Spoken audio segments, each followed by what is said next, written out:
So ladies and gentlemen, please welcome to the stage on Sunday morning, Mr. Daniel Kertcher. Good morning, everybody. Good morning.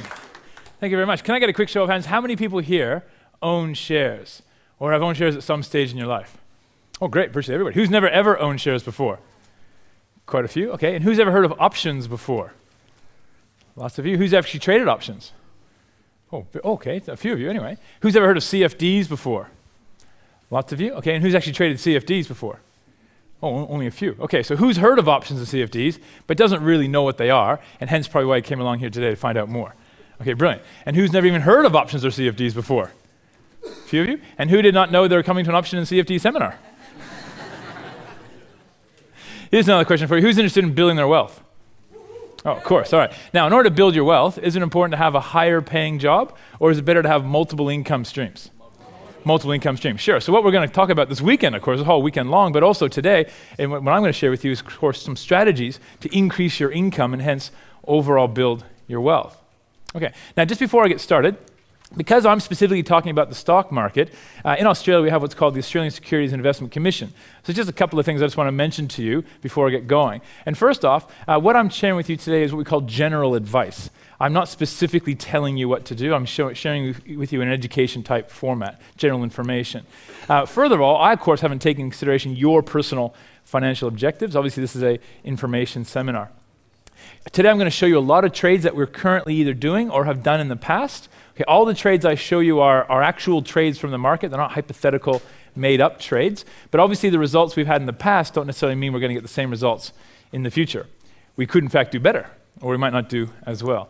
And finally, my company, Platinum Suits, we're an authorized representative of my parent company, which is called Platinum Suits Group, who holds an Australian financial securities license. Okay, that's enough information about that. Let's get started with the program. Now, what happened in the stock market about a year ago? It crashed. It didn't just crash. What did it do? It melted. It didn't just melt down. What did it do? It fell more. The stock market in September, October last year fell more than what period?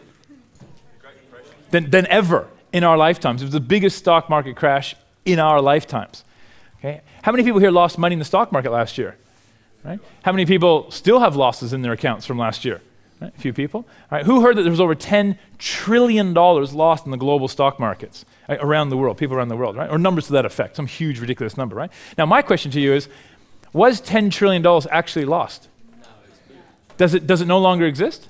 No, what did it do?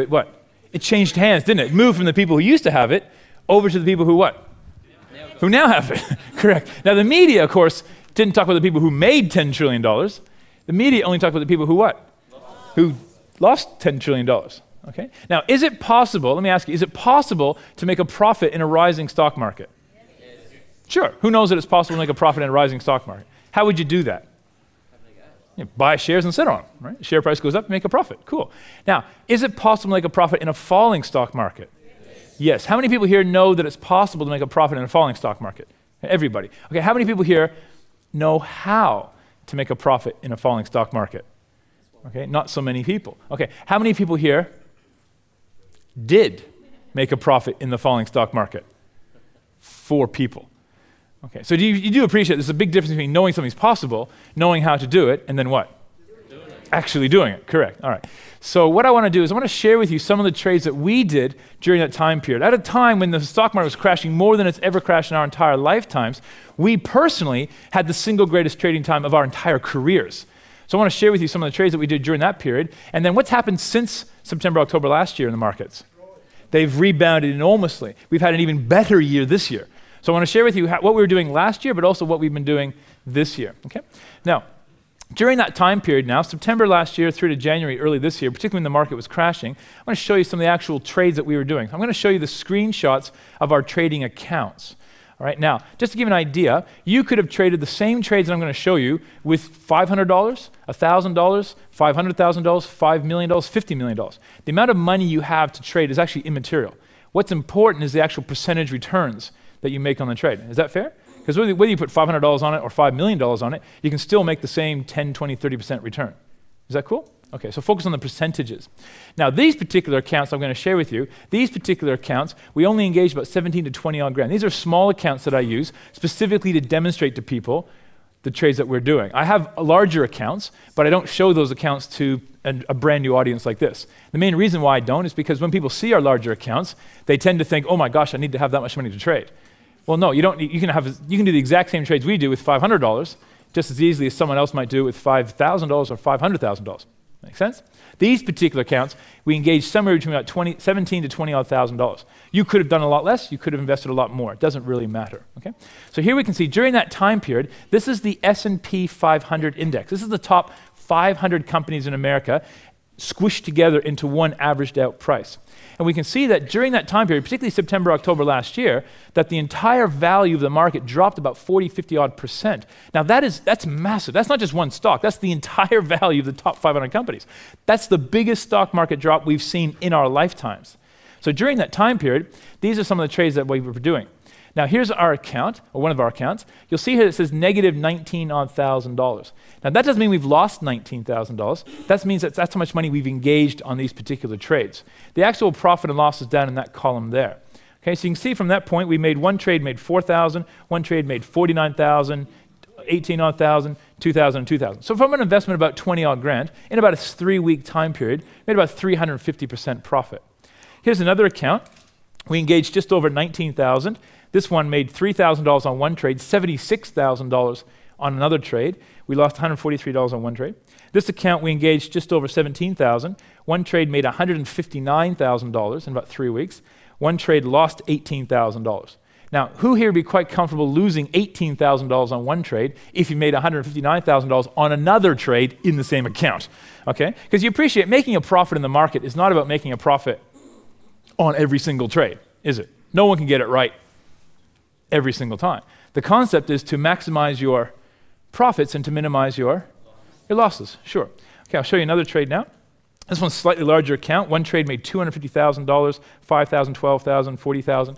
Right, and this was all during a time period when the market was telling, the media was telling you it was the worst time ever to trade the entire markets. Right? We had a fantastic field day. Because understand, markets don't lose money. It's just what? It just moves around. It's only lost from one person's point of view. Other people are what? Making money during that time. Now, who's ever heard that during times of high financial uncertainty, when the markets are really scared and they're really moving violently, that a lot of people get scared and put their money into gold and silver? Who's ever heard of that before, right? Or that gold and silver are a hedge against inflation, correct? All right, so who would like to learn how to trade gold and silver? Right? I'm going to show you how to do that today. Now, here's one trade. I opened up this account just to do one trade on silver. And I actually prefer trading silver over gold, but they're both the same sort of thing. People move money into precious metals in times of high financial uncertainty. So one trade, we engaged just over $20 odd thousand on this one trade. It made over $291,000 in 3 months. Okay? So my purpose here today is not to brag to you about what we do financially in the markets. My purpose here is to show you that this volatility creates opportunity. Right? The amount of money that's moving in the market is just changing hands. What we want to do is recognize where the money's flowing and then stand as it comes towards us rather than stand while it's going away from us. Make sense? All right. So the benefits of what I want to share with you today is that what I'm sharing with you is actually very easy to do. Right? Anybody here can learn how to do it. We've had people as young as 10 years old right up to 89-year-old grandparents do our programs and learn what to do. And no prior experience is required. All of you will understand what I'm going to talk about today. We're going to talk about how to build wealth in the market using what we call leverage. And that's simply the idea that you can control about 10 times more money in the market than you would normally be able to control yourself. Or in other words, you can control 10 times more shares than what you would normally control just by buying the shares yourself. So what's the benefit of that? Right? If the share price goes up 10%, how much profit do you make? 100%. That's right, because you're controlling 10 times more shares. Great. Okay, so sounds pretty good. You want to go and do this. You listen to me today. You go home. You open up your account. You want to start trading. Where is the money going to come from for you to start trading? It's going to come out of your pocket, right? To put the money into your account, it's got to come out of your pocket. Now, how did the money get into your pocket in the first place? You've worked hard for it. Okay, so you got blood, sweat, and tears to put the money into your pocket. You're not going to take the money out of your pocket to put it into the stock market to hopefully make a profit. Is that pretty much where we are right now? Okay, sure. So let me ask you, how would you feel if you lost half of that money? Ooh, pretty bad. How would you feel if you lost all of that money? Ooh. How would you feel if you lost all that money and more, and you're paying interest on all that money as well. Who's really excited about trading the stock market now? Not so many people. Okay. So what we're going to talk about today is how we can build wealth using leverage. Because you understand that if you want to build wealth quickly, you need to use leverage. Does that make sense? All right. So the market goes in your favor, you make a big profit. But we're also going to teach you today how to have downside capital protection. In case the share price goes the opposite way than we expect, we're going to get most, if not all of our money back. Who thinks that sounds pretty interesting? All right. So who'd like to learn how to make 10 times more profit if they get it right, but get most, if not all of your money back if you get it wrong? Sounds good? That's exactly what you're going to learn today. We're also going to quickly talk about how to have a regular, consistent, passive monthly income. Who'd like to retire? Now, what do you need in order to retire? Not just money, because if you spend the money you have, eventually you run out, correct? What do you need to have? You need to have an income, cash flow. You need to have a regular, passive monthly income, correct? Can you get a regular monthly income out of the stock market? Absolutely. Okay, so I'm going to share with you how to do that as well. Now, I'm not going to spend too much time on that today because there are other speakers today who will share with you the same strategies that we teach as well. I'm going to focus on what I call the capital gain strategies. Who has a small amount of money, say $2,000, $3,000, $5,000, that they'd like to grow into a much larger amount of money, say $10,000, $20,000, $50,000, $100,000? Okay? Because I find when I'm talking to an audience like this for the first time, most people have a small amount of money, $2,000, $3,000, $5,000, that they want to grow into $20,000, $30,000, $50,000 or more. Make sense? And once you've grown that money, then what I suggest you do is slice some of it off and move it into the income strategies. Okay, so I'm going to focus today on teaching you the capital gain strategies. Now, ultimately, I want to share with you today also how to develop a financially abundant mentality. Now, what is a financially abundant mentality? A financially abundant mentality is a state of mind that you can achieve where you know how to make more money than you'll ever need for the rest of your life without having to physically work for it. In other words, it's knowing how to make your money make money for you so you don't have to physically go out and make money for yourself. Now, who'd agree with me? That'd be a very powerful mindset to have. Okay. Now, the instruments that I happen to use, and I teach my clients to use, to develop that mindset happen to be options and CFDs. So as a consequence, I'm now going to share with you today and teach you how to use options and CFDs. But that's not why I'm here. And if I could teach you how to make more money than you'd ever need for the rest of your life by buying and selling remote controls, then I'd teach you how to sell remote controls. Right? The fact that we're here today talking about CFDs and options, they're just simply a tool. They're just an instrument that we're going to use. The real purpose of using them is to generate wealth and then do that over and over and over and over and over again so that you start to realize that you can make more money than you'll ever need without having to physically work for it for the rest of your life. And who would agree with me? That'd be a very, very powerful mindset. All right? And that's why I'm here. All right? That's why I'm here. That's what I want to share with you today. Okay? The actual strategies are just the instruments we're going to use. Ultimately, I do only have a couple of hours here with you today, so my role today is to teach you how this works, share with you how it works. If you want to then take it further with me, then I will share with you how you can do my training and programs, but there'll be no hard pressure. It's not my style. My role today is to teach you how this works. If you want to come and do my programs, that's fantastic. If not, you're still going to get a fantastic education here this morning. Okay? Now, what you're going to learn then is some very powerful techniques. All the strategies I share with you, all right, combined, take about 15 to 20 minutes per day to do. Who here has about 15, 20 minutes per day they can devote to building their wealth in the market? Okay, that's the commitment you need to do. So what you'll find is what we do is very passive in the market. Because if you're spending more than 20 minutes a day on any financial endeavor, what do we call that? It's a job, isn't it? It's a work. All right, who here has a job? Ooh, my condolences. Anyway, if you've got a job, you realize that you're trading your time for money, correct? What I'm talking about today is learning how to make your money make you money so that you can spend your time doing something else. See the difference? Okay, who agrees that that's a really intelligent thing to be focusing on? All right, I agree. Okay. Now, my company, Platinum Suits, we're based down in Sydney. Okay, we're a group of people, about 20-odd people, totally dedicated to helping other people like yourselves build wealth in the markets. We've taught now over 100,000 people these particular strategies around the world. Can't believe I've done that many seminars, actually. We produce what's called the Daily Trading Report. And this is the real guts of what we do. Because if I was to teach you how to ride a bicycle, right, I could have 12 different bicycles up here on stage. I could have Lance Armstrong show up and talk to you. But you're not going to understand how to ride a bicycle until when? Until you get on it, right? And what's going to happen the first few times? You're going to fall off. But now you're going to have a whole team of people around you to lift you back up, motivate you, coach you, teach you how to do it, kick you in the bum, make sure you do it. And if you focus at it, what's going to happen? You'll get better, right? And if you really focus on it, you can become really good at it. It's the exact same thing with trading. No one is born a good trader. Right? You can just become a good trader. Right? But in order to become a good trader, what do you have to do? You have to trade. With real money. You have to trade with real money. All right? Now imagine yourself, if you say you came to a 3-day training course with me, and let's say that's all we did. Okay, we give you a 3-day training course and see you later. Good luck to you. All right? You're now at home in front of your computer, with the computer on, money in the account, mouse in your hand, finger on the button, ready to place your first real live trade with real money. How are you going to feel? We know that. We train 100,000 people. So we've discovered that the single best way to teach you, right, is what you need to do is you need to trade. But if you're too scared to place the first trade, the best thing we can then do is to show you what trades we're personally going to put our own money on 8 hours before we actually place the trade. So I have a whole team of analysts, and my head analyst, a gentleman named Brad McFadden, used to work at a major bank, and he was involved in a team that managed over $1 billion fund for the bank. Right? And he didn't like the bureaucracy of the bank and left the bank, joined our organization. He heads up our entire analyst team. So he and his team and myself, we look for trades every single day for us to put our own money on. Every trade we show you, we're putting our own money on. It's not just a tip sheet giving you like a recommendation. We're actually showing you the actual trades that we're doing. Right? So we're going to show you what trades we're going to do before we actually place them. And then we update it every day telling you what we're doing. And then we tell you when we're going to get out. We send you text messages, emails, we put it on our website to show you when we're getting in and when we're getting out. Okay, it's called the Daily Trading Report. So you don't really have to think. Okay, you do our training program so you understand what's going on, and then you look at our report every day. It takes about 5-10 minutes a day to read the report. You log on, put in your username and password, and then you're going to see all the different trades we're doing.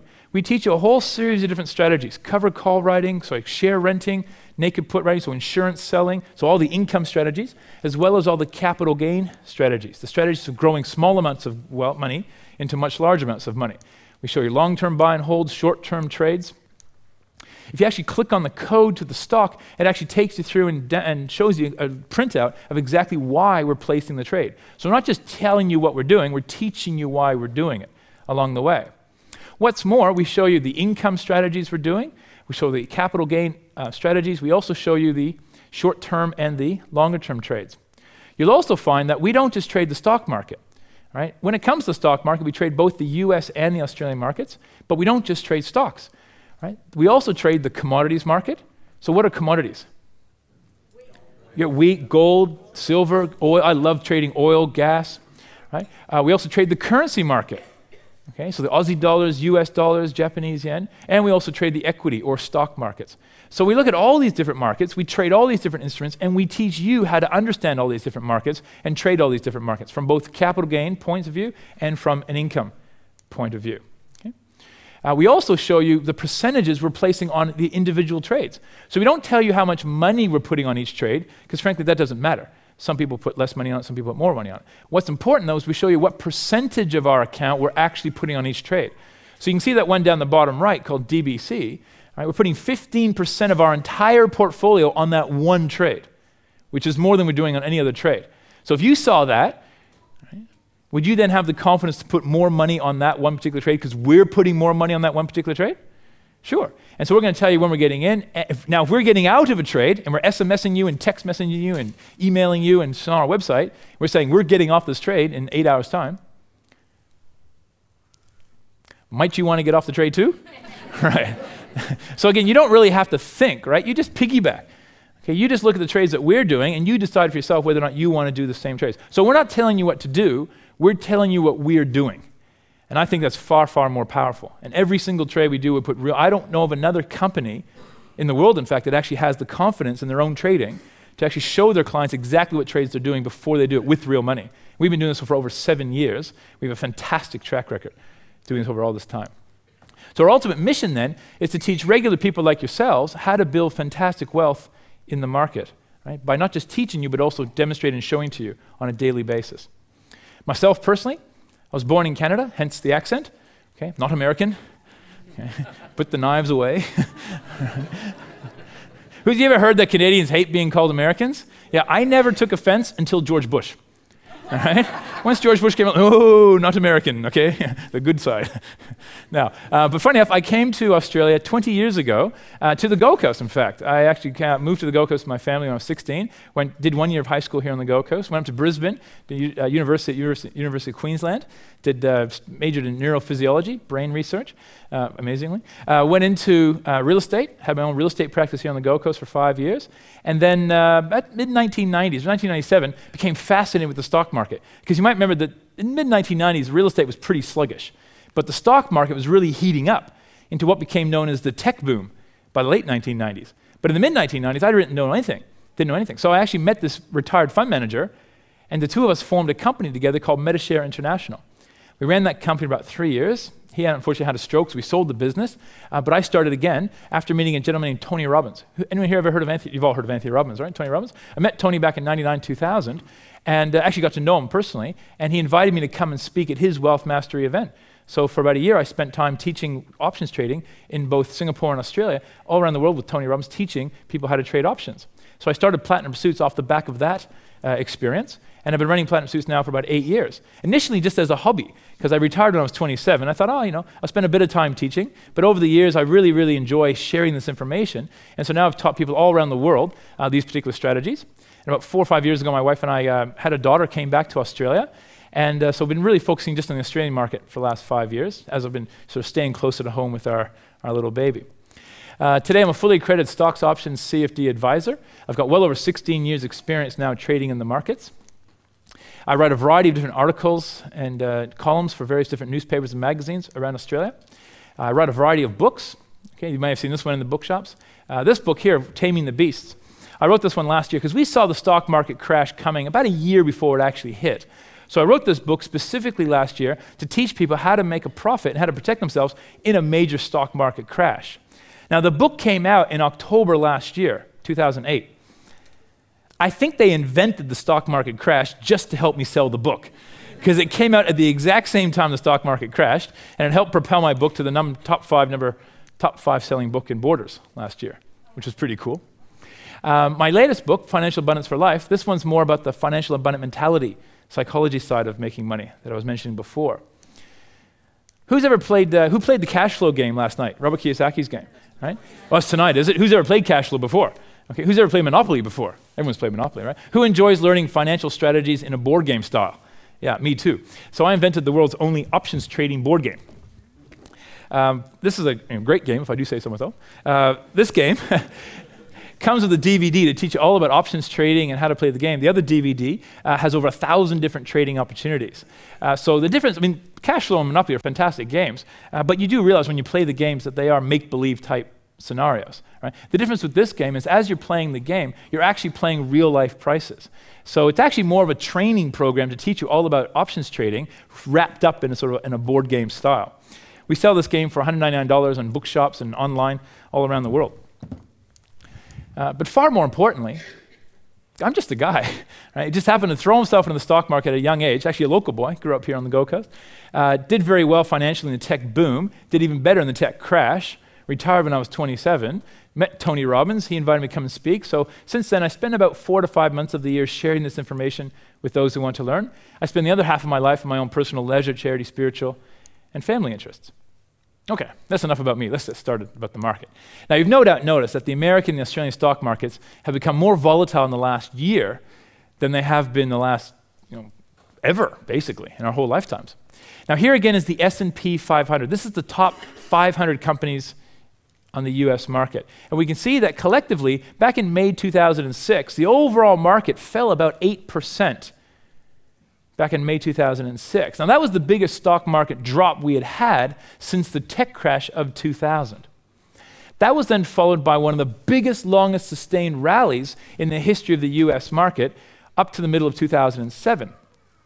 That was then followed by an even bigger stock market drop in the late 2007. That was then followed by a total recovery onto an all-new high by late 2007, early 2008.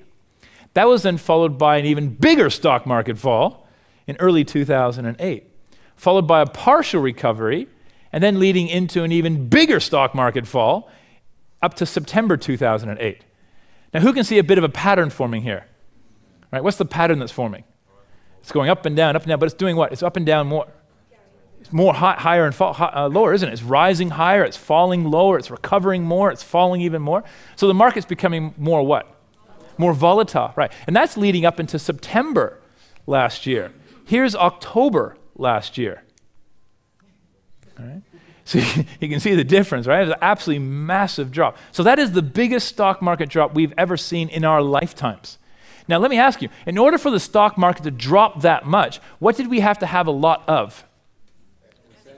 A lot of sellers, right? We had a lot of sellers and hardly any buyers, right? So who are all the sellers? Were they all mums and dads like us? Did we all get together on Facebook and all decide, okay, on the same day, we're all going to sell all our shares at the same time? Is that what happened? No, of course not. Okay, who were the major sellers? Institutions, right? The fund managers, right? So they didn't get together necessarily, but they generally spoke, when they saw the market dropping, they all reacted pretty much at once, dumping stocks in the market, selling all the stocks, converting their stocks back into cash. Okay, but it wasn't just the stock market that crashed. Okay, what happened to the real estate market last year as well, particularly in America, even here in Australia, but definitely in America? It crashed as well, okay? So institutions were dumping real estate. They're also dumping shares. Now, there's only 4 places that institutions can invest money. Same with us, right? You can invest money in the stock market. You can invest money in the real estate market. You can invest money in commodities, so gold, silver, oil, gas, that type of thing. You can also invest money in the bank. That's right, fixed interest, term deposit. Okay? So if you've got the stock market crashing, institutions are dumping shares, getting all the cash. Real estate's crashing, they're dumping all this property, getting cash back. What happened to the commodities market at the same time? Let's have a look. The crude oil price fell 76% at the same time. The silver price fell 55%. The cocoa price fell 42%. Orange juice fell 47%. Every single commodity on the planet fell close to 50% or more, except for gold. But gold still fell 25%. Okay? So it wasn't just the stock and real estate market, commodity market got hammered as well. Institutions were dumping everything, converted all their assets back into cash. Now there's only one place left to put the cash. Where'd they put it? In the bank. That's right. But these are the banks, right? So when Commonwealth Bank has money to put in the bank, do they go down to National Australia Bank? Open up a Super Saver account? No. Okay. Where do banks then put money? When they want to park the money, they put money into bonds.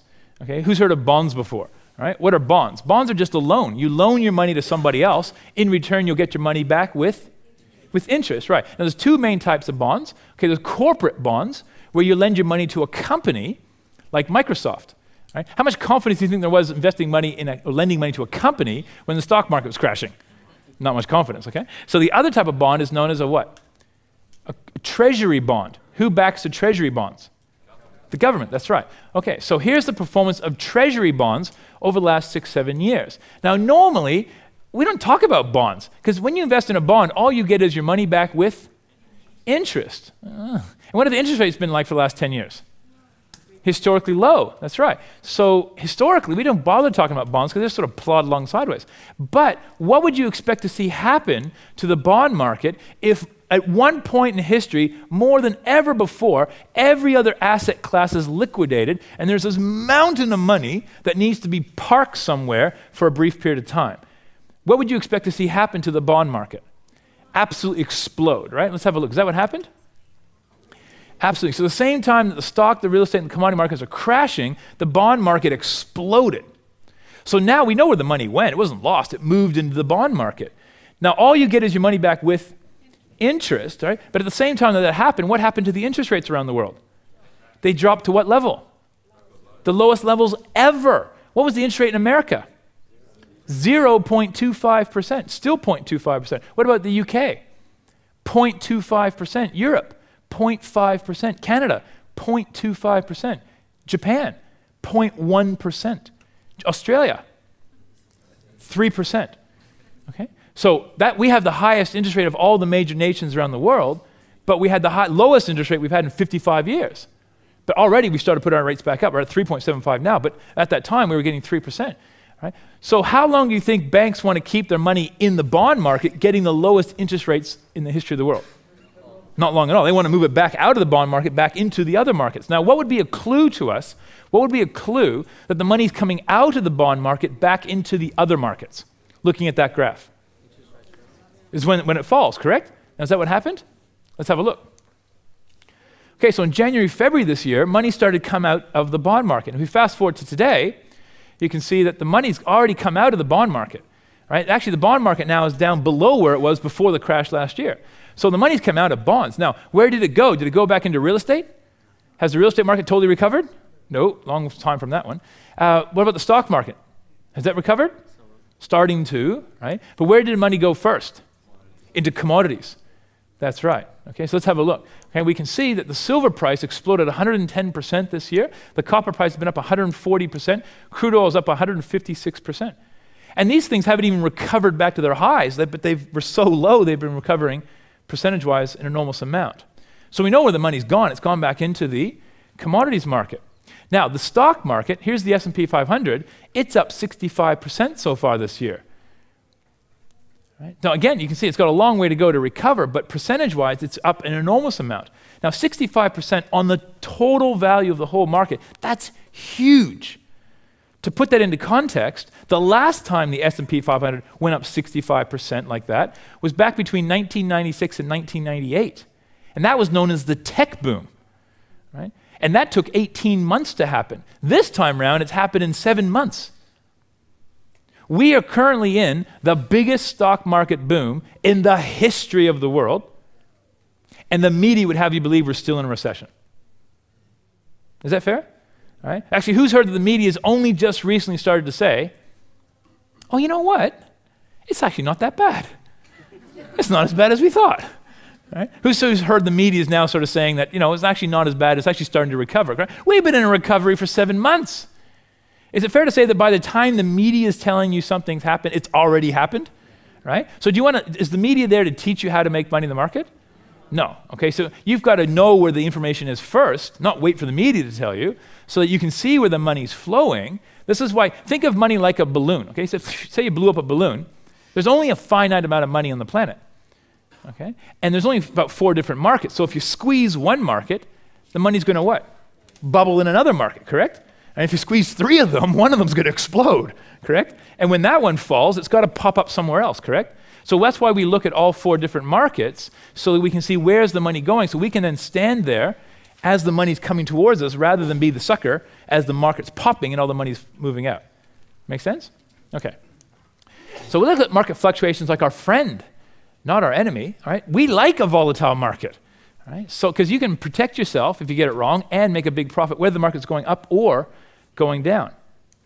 All right. See, a lot of people just trade the Australian stock market. Who here just trades the Australian stock market?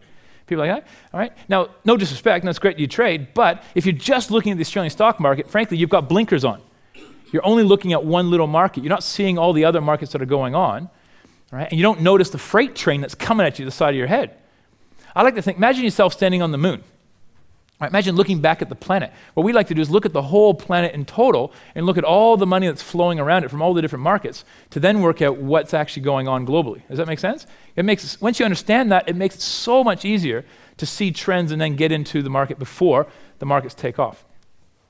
All right, so like I said, I'm going to focus on the capital gain strategies because the income strategies are very powerful as well, but there'll be other speakers today who teach you that particular strategy. So I'm going to teach you how to make a small amount of money into a much larger amount of money using capital gain. Now, when it comes to capital gain, the single most powerful instrument for making a capital gain is one thing called contracts for difference, or CFDs. Who's ever heard of CFDs before? Okay, easily the fastest growing segment of the money market in the world today. Now, in order to understand what a CFD is, let's assume that you believe a share price is going to go up. So if you think a share price is going to go up, what could you do to profit from that belief? You can buy shares, that's right. So you've bought the shares. Now, if you bought the shares, you'd have no leverage, would you? Because if the share price goes up 10%, you make 10%. Big deal, right? An alternative is you could buy what? You could buy an option. That's right, you could buy an option. You could buy a call option. What's the benefit of a call option? You get leverage, that's right. So you can control 10 times more shares than what your cash would normally allow. So if the share price goes up 10%, you make 100% profit. But one of the downsides with an option is that it's going to what? It's going to expire. What does that mean? That means when you buy your option, what do you have to do? You have to watch it, and sell it again, usually within a couple of days or a couple of weeks or a couple of months. Because if you don't sell your option before it expires, what happens? Boom, you lose all your money, correct? Okay, so options are really good for short-term traders. People want to watch the market very closely. But most people don't want to trade like that. Most people just want to buy shares and sit on them. Okay? So an alternative came into Australia about 8 years ago called CFDs, or contracts for difference. Now, CFDs are very, very similar to options, and that they give you about 10 times leverage. So therefore, if the share price goes up 10%, you make 100%. But one of the cool things about CFDs is that they do not what? They don't expire. And because they don't expire, what does that mean? That means you can buy your position and what? Sit on it. For how long? As long as you want. A year, a month, a decade, 20 years, longer. Okay? What's more, you can trade CFDs not just on shares, so Aussie shares like BHP or Rio Tinto or Lihir Gold, or American shares, Microsoft, Google, etc. But you can also trade CFDs on currencies. So you can buy, if you think the Aussie dollar is going to go up, you could buy CFDs on the Aussie dollar, have 10 times leverage, or US dollar. But you can also trade CFDs on commodities. Okay, things like oil and gas and silver and gold. Right? And I personally love trading commodities. Right? So I'm going to share with you today how to trade CFDs, particularly on commodities. So a CFD is so let me just finish that off, right? So for example, I'll give you oil as an example, right? Crude oil, easily the most heavily traded commodity on the planet. Now the crude oil price was trading up at $148 a barrel in August last year, the highest price ever it had been by far. It then crashed down to $32 a barrel by early this year. It's now rallied back up to just under $80 a barrel at the moment. So at the moment, it's about half of where it was last year at the high, okay? But it's up from where it started this year. Okay, so who here thinks that the crude oil price is going to go up sometime in the future? Okay, who knows when it's going to go up? Nobody, okay? But who agrees that it will likely go up sometime in the next 3 months, 6 months, 12 months or beyond, it's going to rise in value. Okay, so what could you do to profit from that? You could buy CFDs on oil and what? Sit on it, right? How long can you sit on it for? As long as you like. Every 1% the price of oil goes up is a 10% return to you. Okay? So we'll talk more about oil later on. Now, a CFD is simply a contract between you and your CFD provider or your broker. There's lots of different brokers in Australia today. We use a group called Spectrum Live, but you're welcome to use whomever you like. Now, rather than actually buy the shares, we buy the contract for difference on the shares or the oil, for example. So you need to put up a 10% initial margin. So that means that, let's say you want to control $10,000 worth of shares or $10,000 worth of oil. Okay? So you don't put up the whole $10,000, you just put up how much? $1,000, that's right. You now control $10,000 worth of oil or shares, but you've only put up $1,000. So somebody has to actually come up with the cash to actually buy the shares or the oil, right? Because it's actually purchased in the market. Hey, we're not putting up the $10,000, somebody else is. What do we call that somebody else who puts up the money? Liquidity provider, well done. Okay.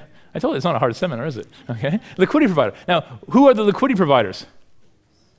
The banks. Yes, which bank? Well, that bank, okay. So Commonwealth Bank, National, so the domestic banks, but also the international banks. Okay, so HSBC, Deutsche Bank, the international and domestic banks, they will actually put up the cash to actually buy the position. So they're what we call the liquidity providers. Now, you personally, you never have a relationship with the banks. Okay, all you do is you simply open up your account with the broker. And the broker, all they ask you for is your name and address. They don't even ask you for any financial history. You could be bankrupted 22 times over. They don't care. They don't even ask. If you've got $1,000 in your account, bang, $10,000 will appear to trade. If you've got 10 grand in your account, bang, $100,000 will appear. Okay? Who's ever tried to buy property before and borrow money from the bank? Right? How much information does the bank want to know about you financially? They give you a financial enema. Right? They want to know everything. But when it comes to this market, they don't even ask. You could have 4 legs, no head, they don't care. All right? If you've got $1,000, bang, 10 grand appears. Right? They don't even ask the question. Okay, so you open up your account with the broker. The broker then deals with the liquidity provider. You just need to know if you put up $1,000, boom, money will appear in your account to do the trade. So the liquidity provider, they actually buy the shares, or they buy the oil. So we don't technically own it. They own it. We have the contract for difference on it, right? Which simply means that if the value of the shares or the oil goes up, we get the difference. If the value goes down, we are responsible for the difference. Okay? So if the price goes up, we make a profit. If the price goes down, we make a loss. That's right. So let's assume in this situation that the price actually goes up by 10%.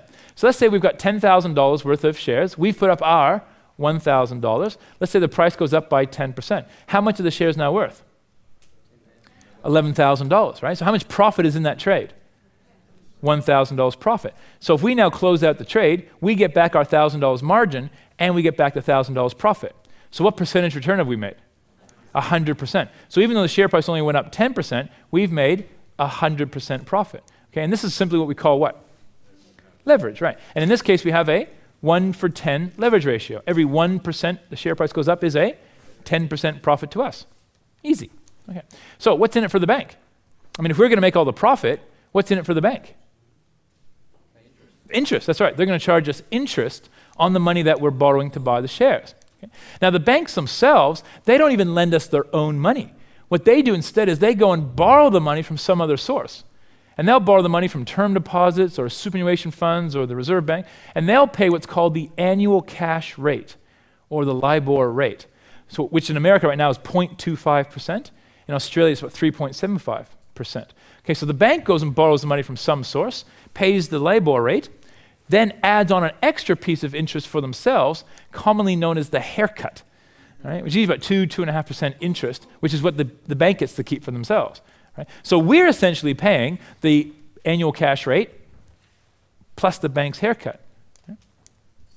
Now here is the Spectrum Live platform. This is the broker that we personally use. You can use them if you want yourself. Right? It's a brilliant service. You can download their software on your computer. It's free of charge. It gives you live streaming prices, news, and charts. It's really quite fantastic. But let's zoom in now for a moment to this particular window. This is the order pad for actually placing a trade. So here you can see I've typed in the code INTC. Now, what company does that stand for? Intel. Okay, what does Intel do? Makes computer chips, right. And where are they based? America, that's right. So with Spectrum Live, you can trade both the Australian market, you can trade the US market. In fact, you can trade 21 different markets around the world. You can trade all throughout Asia, the Kiwi market, the Canadian market, all throughout Europe. It's really quite fantastic. But you keep your money in whatever currency you want. So here we're in Australia, you keep your money in Australian dollars, in Australia, in the local bank here, right? You do not send your money overseas. You don't put it with an American broker. It stays in Australia in a local bank in Australian dollars, and yet we can still trade through one account all the international markets. It's quite fantastic at some of the absolute cheapest prices of any broker in Australia. Okay? So broking has really moved on. If you're fairly, still using an older broker paying high brokerage, you really need to look at some other options that are available today. Anyway, coming back to this, I've decided to buy 500 shares of Intel. So I've typed in 500 CFDs. At the time I did this example, the share price was trading at exactly $20 a share. So 500 CFDs times $20 a share is $10,000 worth of Intel shares. But I, of course, don't put up $10,000. How much is the margin? $1,000. That's right. Okay. Now, the interest charge here was 88 cents per day. So how do they work out the interest?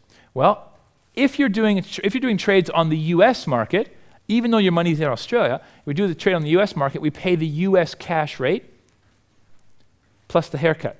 If you're trading the Australian market, you pay the Australian cash rate plus the haircut. Okay? Now, at the time I did this example, the US cash rate was 1% per year.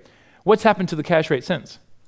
It's gone down. That's right. But I'll leave the example at 1% because no doubt America will put their rates back up again sometime in the future. Okay, so at the time it was 1% plus the haircut meant we were paying 3.25% interest per year. Okay, so you take the whole $10,000 worth of shares, multiply by the interest rate, divided by 365 days of the year, comes out to 88 cents per day. Now you, of course, don't have to work that out. Right? The computer tells you straight away how much your interest is. Okay, but as an easy sort of rule of thumb, what I say is that for every $10,000 worth of shares you want to trade, you put up $1,000 or 10%, and it will cost you about $1 a day in interest. Okay, so you ask yourself, what can you buy for $1 a day? Nothing, right? Right? What about a bottle of water? How much are these days? Like $4, right? Who thinks that's the greatest scam on the planet? All right? Holy cow, $4, right? Okay, so next time you have a bottle of water, you could say to yourself, oh, I could have had $40,000 worth of oil in the market today. Instead I had a bottle of water. Maybe I should have had tap water. Okay. Now, the margin you'll see here is not a deposit. We are, in fact, borrowing the whole $10,000. So a little bit different. When you go to the bank to borrow money to buy a house, you put up a 10% deposit and you borrow 90% from the bank. Yeah? No, it's a different story here. In this situation, think of our margin like a rental bond. When you rent a house, you put up a full week bond. At the end of the lease, you get the bond back, right? It's the same thing here. We're putting up a 10% bond. We're borrowing the whole $10,000.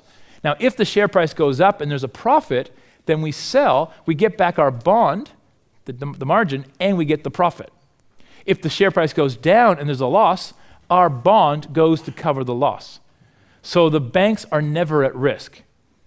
So who's making money out of CFDs? The banks. Holy cow, what are the banks doing? The banks are borrowing other people's money, loaning it out to us, clipping the ticket, charging 2.5% interest per year on trillions of dollars with zero risk. Who'd like to be a bank? Earning 2% a year on trillions of dollars with zero risk? Fantastic. So who's heard that there's been banks all around the world losing billions of dollars in the last couple of years? Well, don't cry too much for them, all right? They might be losing a lot of money out of this pocket, but they're doing what? They're raking it into this pocket over here. Okay, banks are very profitable at the moment. Okay, now, leverage. Leverage, of course, is a double-edged sword. What does that mean? That means if you get it right, you make an absolute fortune. But if the share price goes the other way, what happens? You can be filleted, right? You can be absolutely filleted. Now, let us the share price fell by 10%. Okay, you got 10 grams worth of shares, share price falls by 10%. How much is shares now worth? $9,000, okay? So if you now close out the trade, the bank gets back $9,000, but they're owed 10. So where's the other $1,000 come from? Your margin, right? So how much of your margin have you lost? All of it. So even though the share price only went down 10%, you've lost how much? 100% of your money. So you've lost the whole lot. Ow. Right? What's more, here's a $1 million question. Can the share price fall more than 10%? Absolutely. How much did the market fall last year? 50%, right? Let's say the share price fell 20%. How much are the shares now worth? 8,000. So if you now close out, the bank gets back 8 grand, but they're owed 10. So what's happened to your $1,000 margin? Poof, it's gone. Plus what? You got to go find another $1,000 and poof, lose that straight away too. So you end up losing 200% of your money. And how does that feel? Not too good. Okay. So is leverage something to be scared of? Should you not trade CFDs because you can lose more money than you put in? Should you not touch them at all? No. But should you respect and understand the leverage that you're using? Absolutely. Okay. Now, do you think there are people in our society who are attracted to the potentially huge returns of CFDs who don't consider the downside risks? Are there people like that? Sure. And what do we call those people? What do we call them? Men. Ladies always like that one, all right? Obviously, that's a generalization, right? I've seen some pretty crazy female traders too. But historically speaking, about 75% of people who trade CFDs happen to be men. Right? And it's wonderful to see so many ladies here too, but I'd still say that about 75% of people here are still men. And men tend to view the stock market like a physical challenge. I want to conquer the market. Right? Who can relate to this, right? You work at a company like BHP and you say, oh, I'll buy the shares in BHP. It's a good company. I work there. I dig the holes. It's good. Right? And meanwhile, the share price is going down and down. And no, it's going to go up. It's good. And it keeps going down and down and down and down, right? Because men have to be right. Right?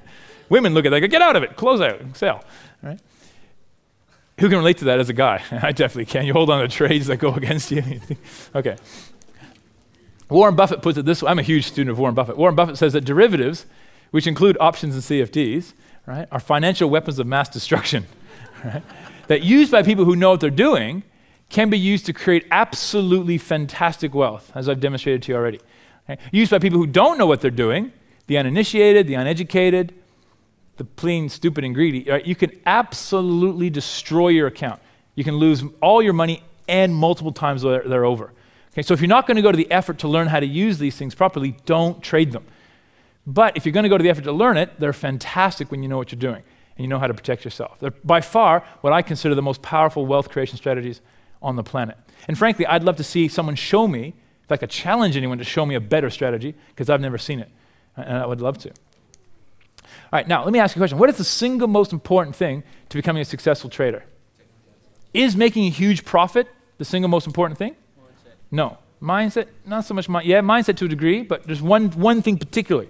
To become a successful trader, the most important thing is to what? Is protect your money. Right? Is to protect your money. Right? You said that, didn't you, sir? Well done, sir. Ready? There you go, mate. Well done. Excellent, right? Protecting your money. Right? How you protect your money will determine ultimately how successful a trader you'll become. Okay?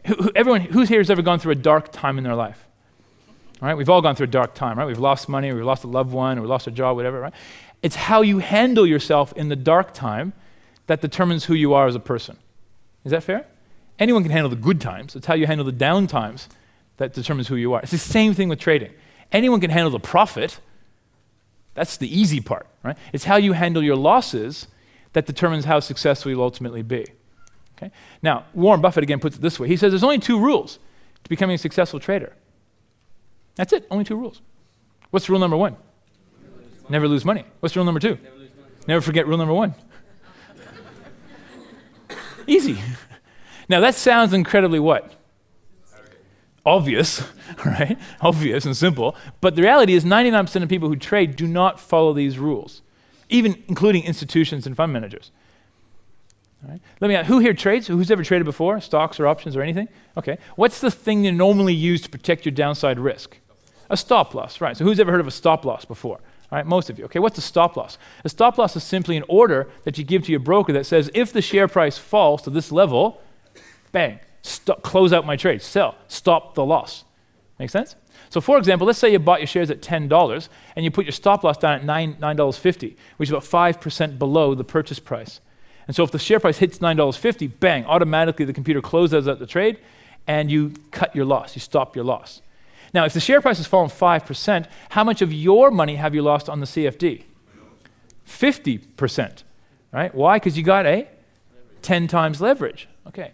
So here's your strategy for getting out of your trade, losing 50% of your money. Is that following rule number 1? What was rule number 1? Never lose money. It wasn't never lose money, up to 50% is okay. What did it say? Never lose money, okay?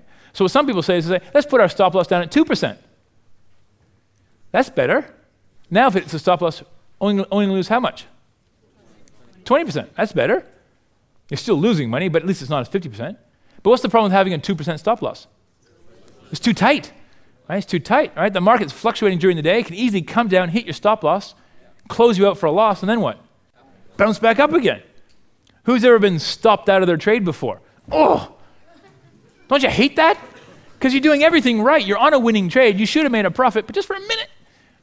It comes down, hits your stop loss, closes you out for a loss, and then despite you, does what?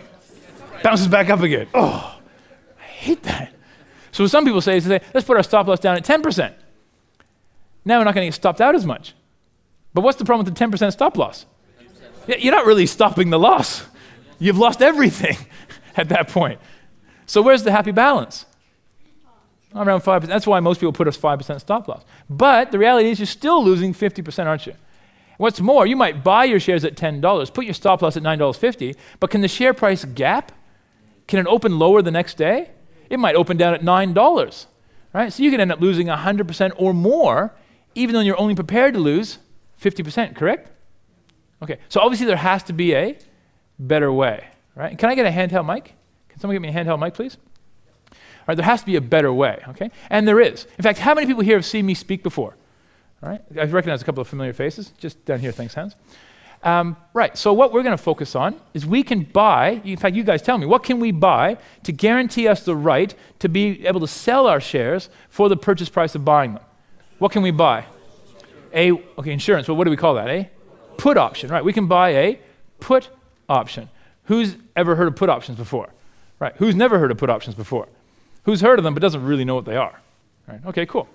So what an option is simply the right to buy or sell a parcel of shares at a set price on or before a set date in the future. Now there's 2 different types of options. What are the 2 different types?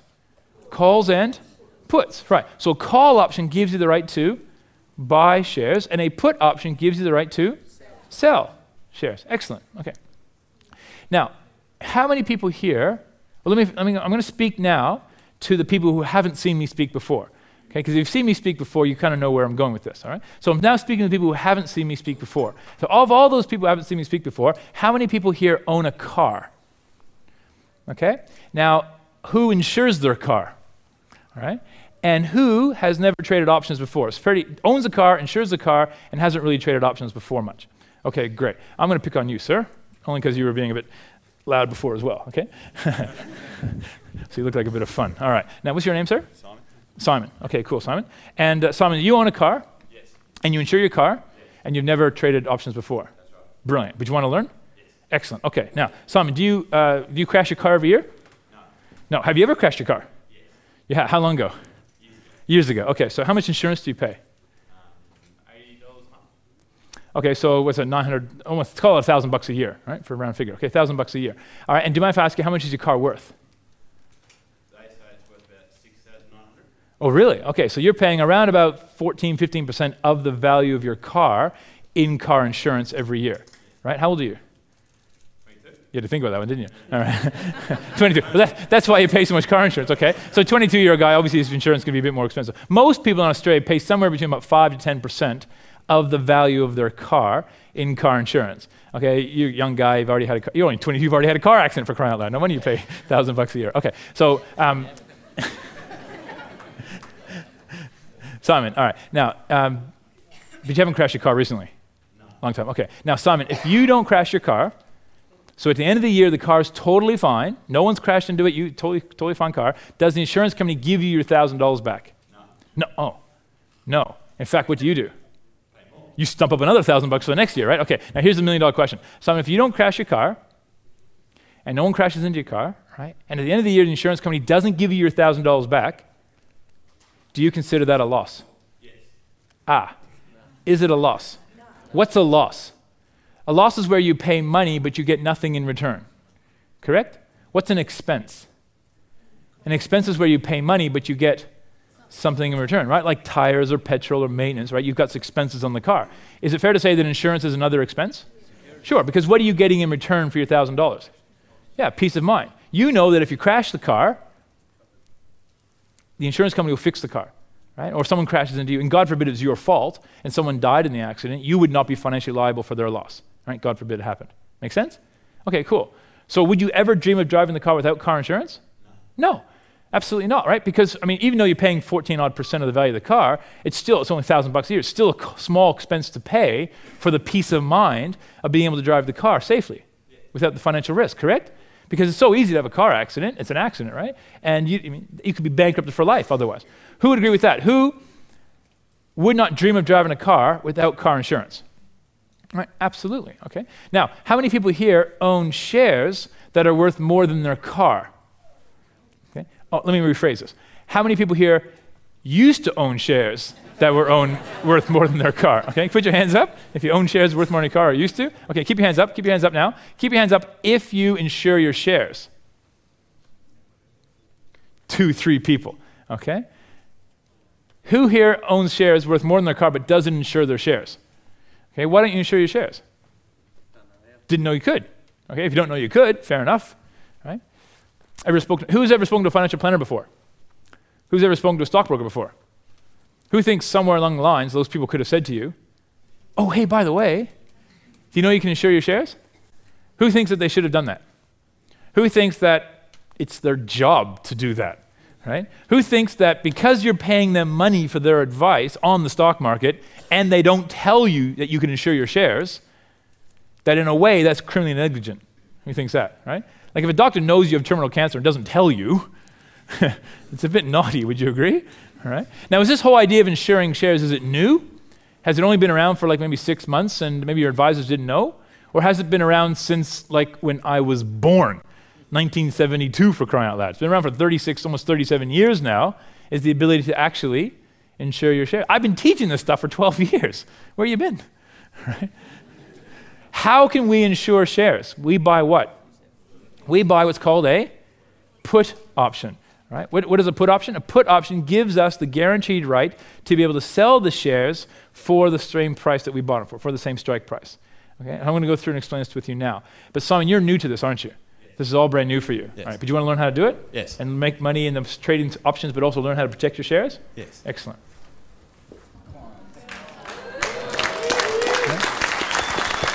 Well done, man. Excellent. Okay, so when Simon buys his car, right, what he's doing is he's taking a big financial risk on the car, isn't he? So what he does is he takes a small step, and most people pay about 5 to 10% of the value of the car. They can buy insurance, which 100% eliminates the financial risk on the car. All they now risk is the cost of the insurance, which if they lose, they don't think of as a loss, they think of as a expense, correct? Which is tax deductible in a lot of cases. When you buy CFDs, right, you risk all the money and more. But what you can do is you can take a small step, and for about the same percentage, about 5 to 10% of the value of the shares, you can buy insurance, which 100% eliminates the financial risk on the shares. Because remember, all that a CFD is you're borrowing all the money to buy the shares.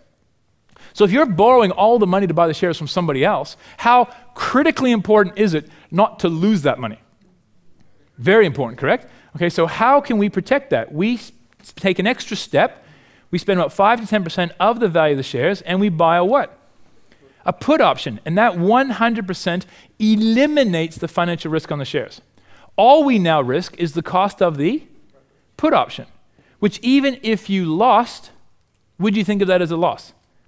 No, we consider it a expense. And what's more, I'm going to show you a strategy as we go to show you how you get most, if not all of that money back as well. Okay? Now, whenever I use the words insurance, what I'm talking about is buying a what? A put option. Whenever I say put option, what I'm talking about buying is insurance on the trade. Good. Okay.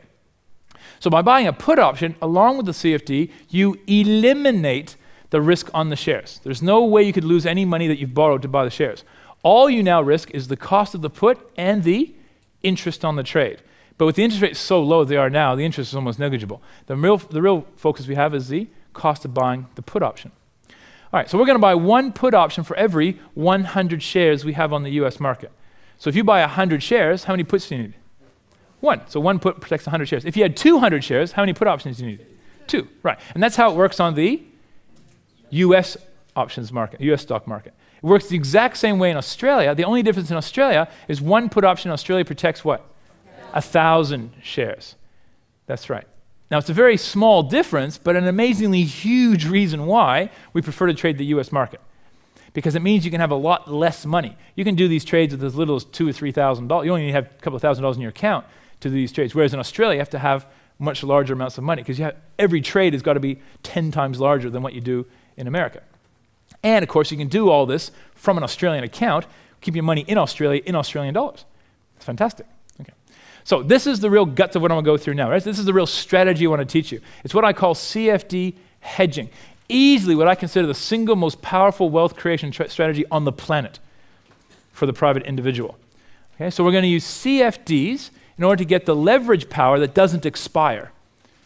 Okay? And what's another word for hedging? Insurance, that's right. So we're going to buy CFDs, and then we're going to insure the trade by buying a put option. That's it, right? And we're going to make intelligent choices as to which trades we're going to do, and we're going to have downside capital protection in the form of a put option. It's really quite simple. We're just going to buy CFDs that don't expire, give us leverage, and buy insurance in the form of put options. Bang. Price goes the way we want, we make a huge profit. Price goes the other way, we get most, if not all of our money back. Simple. So, I said earlier, you can trade CFDs on shares, like Microsoft, BHP, etc. You can trade CFDs on currencies, and we teach you all of those. But what I want to focus on today is CFDs on commodities. Because commodities, personally, are my absolute favorite things to be trading. Why? Because in the case of shares, you've probably heard of companies like General Motors, Lehman Brothers, AIG, Bear Stearns, Freddie Mac. You heard of some of those companies last year? Right? They all went virtually to zero. They went bankrupt as businesses, even General Motors, right? Massive, huge company. Okay, so in the stock market, the worst case scenario is the share prices go to zero.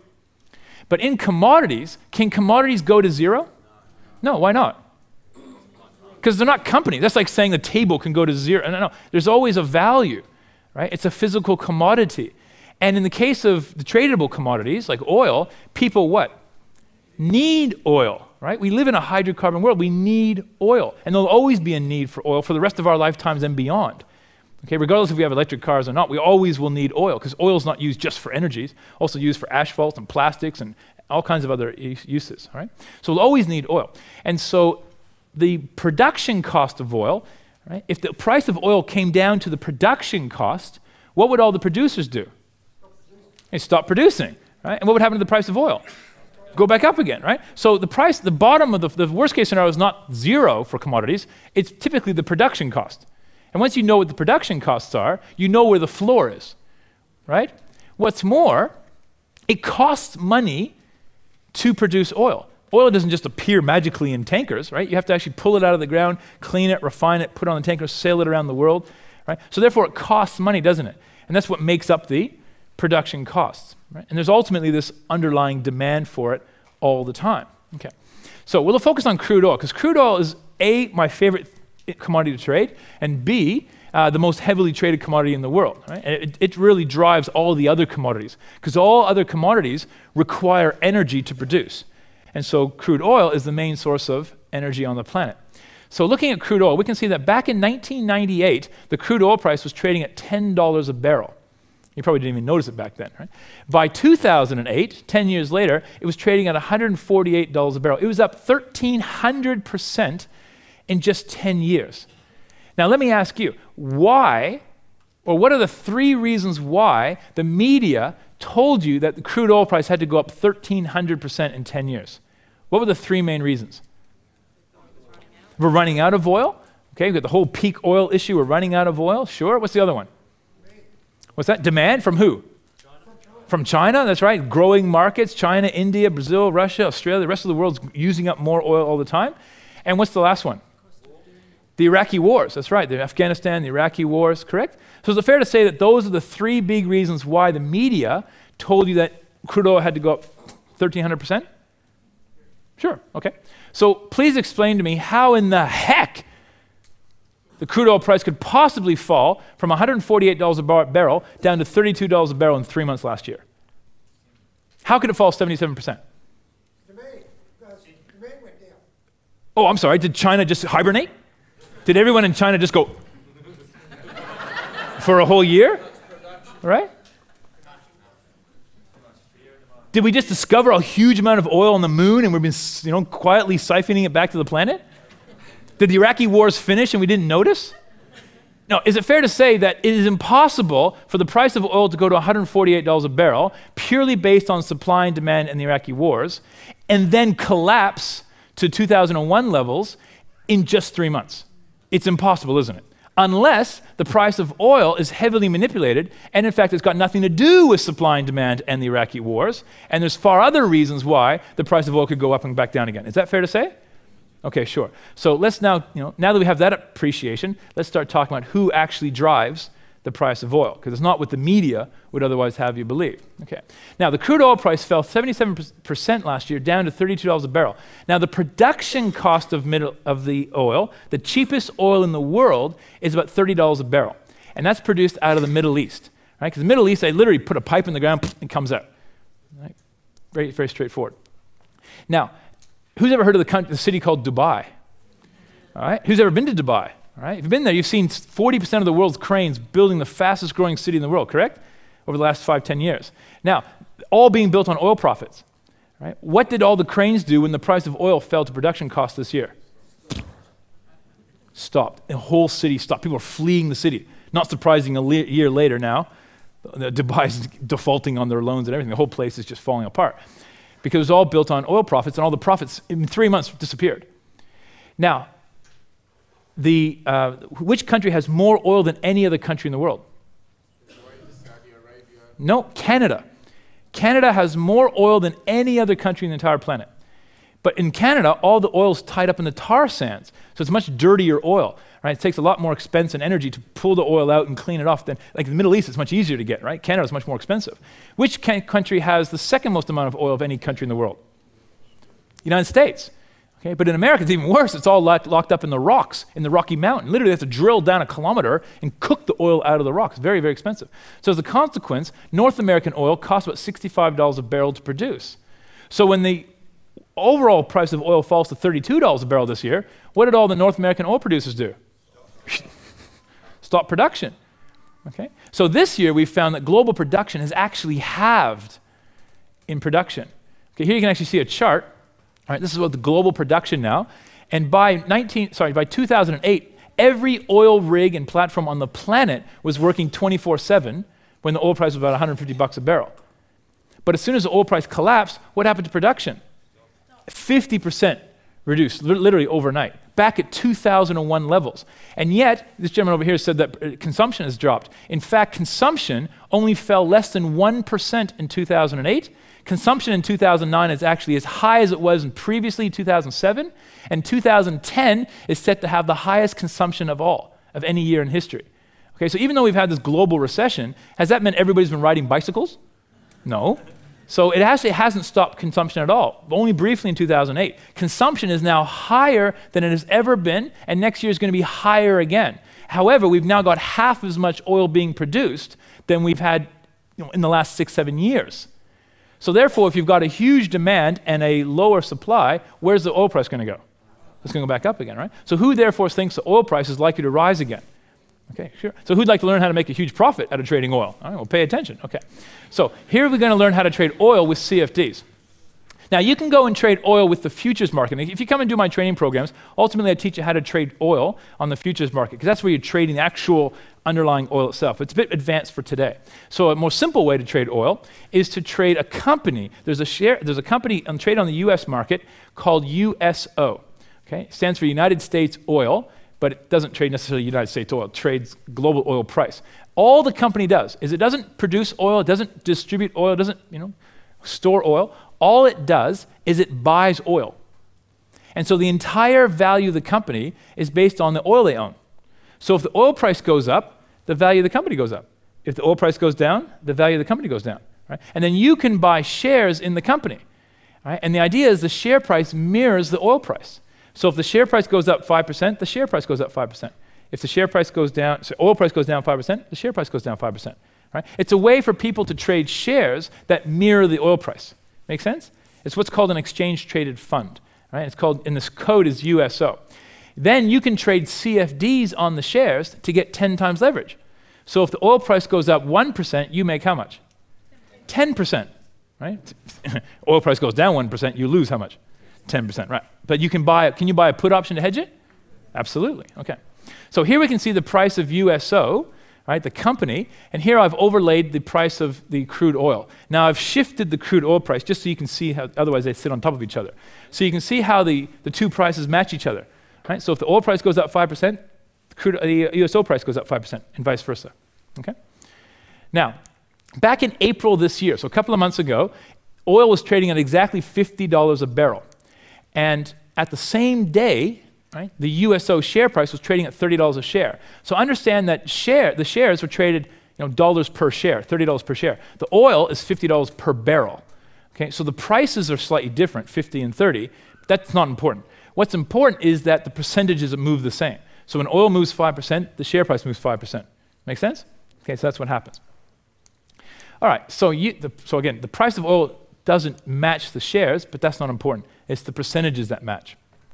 All right, so the first step we want to do is go work out how much it's going to cost us to buy the put option. Right? So here you can see, well, first off, where would you go to find out the price of the put option?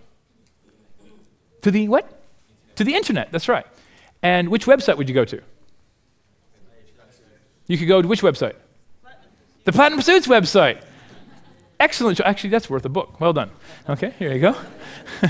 Yes, the Platinum Pursuits website. We go to our website, we give you all the option prices for all the different trades in the US market. Okay? So you come to the Platinum Pursuits website, you type in USO, you can see that it was at $30.01. I tried to buy the shares at exactly $30, but by the time we placed the trade, bang, it filled at $30.01. Okay? So we bought the shares at $30.01. Okay? We then bought, this is back in April this year, we then bought a January 2010 put option. Okay? So that gave us protection for the next 9 months until January 2010. Now we bought a $30 strike price put option. That means that we have the guaranteed right to sell the shares at $30 anytime between April and January 2010. Even if the share price goes to 0, we have the guaranteed right to sell them for 30. Who understands put options and agrees with that? Okay, so if you're new to put options, just go along with this for now, because this is how it works. Now, it's going to cost me money to buy this put option. It actually costs $2.15, $2.15? Yeah, $2.15 per share to buy the put options. Okay, so here's the strategy now. Okay, step number one, okay, we have to work out how much money you want to put on the trade. So how much money, who wants to do this trade? Who wants to buy oil and then have the put option in place? Okay, so how much money do you want to put on the trade? 100,000? Can you put $100,000 on oil? Yeah, you put $100 million on oil. It's oil, for crying out loud. It's huge, right? But we use 10,000, right? Only because it's my example. Okay, this makes it easier. Okay, but you can put $100,000 on. You can put $1,000 on it. It doesn't really matter. Whatever you choose to put on the trade, what we're going to do is we're going to cut that in half. We're going to put half of it on the CFD, the other half on the put option and the interest. Okay, so half of 10,000 is 5,000 multiplied by a leverage factor of 10. Because the CFDs means we can buy $50,000 worth of shares. Divide that by the share price means we can buy 1,665 CFDs. Now we're going to round that off and buy our CFDs in lots of 100. Right? Why would you want to buy your CFDs in lots of 100? Because the put option covers 100 shares per contract. That's right. So we're going to buy 1,600 CFDs. Now 1,600 CFDs is going to require $4,801 in margin. We've got 5,000 allocated, so more than enough. Now, the next step then is to work out the put costs. So here we're going to buy a January 2010 put option. That gives us 9 months protection. We're going to buy the $30 strike price. We're going to pay $2.15 per share. And we got all this information, of course, from our Platinum Suits website. Now, that's going to cost us 7% the value of the shares. Now, Simon pays about 14% of the value of his car in car insurance. But that's quite high. Most people pay about 5 to 10% of the value of their car in car insurance. Same thing here. We're paying about 7% the value of the shares to buy the insurance. Okay? Now, we're going to buy 1,600 shares. So how many put options do we need? 16. That's right. Now, who's trying to madly scribble this down as I go? Okay? You're going to have challenges trying to keep up. Who would like to get a DVD that they could review when they go home and see how all this works exactly, right? Excellent. All right. Well, we're filming it, so you have to wait about a year, but by then, no. Can you hold one up, thanks, at the back? As my gift to you, normally we charge $40 for these, but everyone here, all right, at the very end of the program, you can go and get a DVD. It re-explains all this for you in your own time, okay? So you can go home, and my pleasure, my gift to you guys. So you can take it home, show your friends, family, etc., review everything you're going through. So I want you just to listen now. Don't try to, scribble down notes. All right, so what we're going to do is we're going to buy 1,600, throw the books on the floor, all right? Wish you told me this an hour ago. Okay, so we're going to buy 1,600 shares with CFDs. We're then going to buy 16 put options. We're then going to pay $2.15 per share to buy the puts, right? Now, that's going to cost us 7% of the value of the shares, or 70% of what we put on the CFD, right, because of the 10 times leverage. Now, let's say the share price goes down. What's going to happen to the value of the puts? They're going to go up. That's right. So the puts have now gone up. Now, who understands put options and agrees with that? All right? So when the share price goes down, the put price goes up. Good. Now, the loss we've made on the stock is completely offset by the capital gain on the puts. Why? All right, because no matter how low the share price goes down, the put price goes up because we've got the exact number of puts to cover the shares. We've got 16 puts to cover the 1,600 shares. So that's what we call hedging. All right, what's another word for hedging? Insurance. That's right, okay. Now, it's still going to cost us, though, what?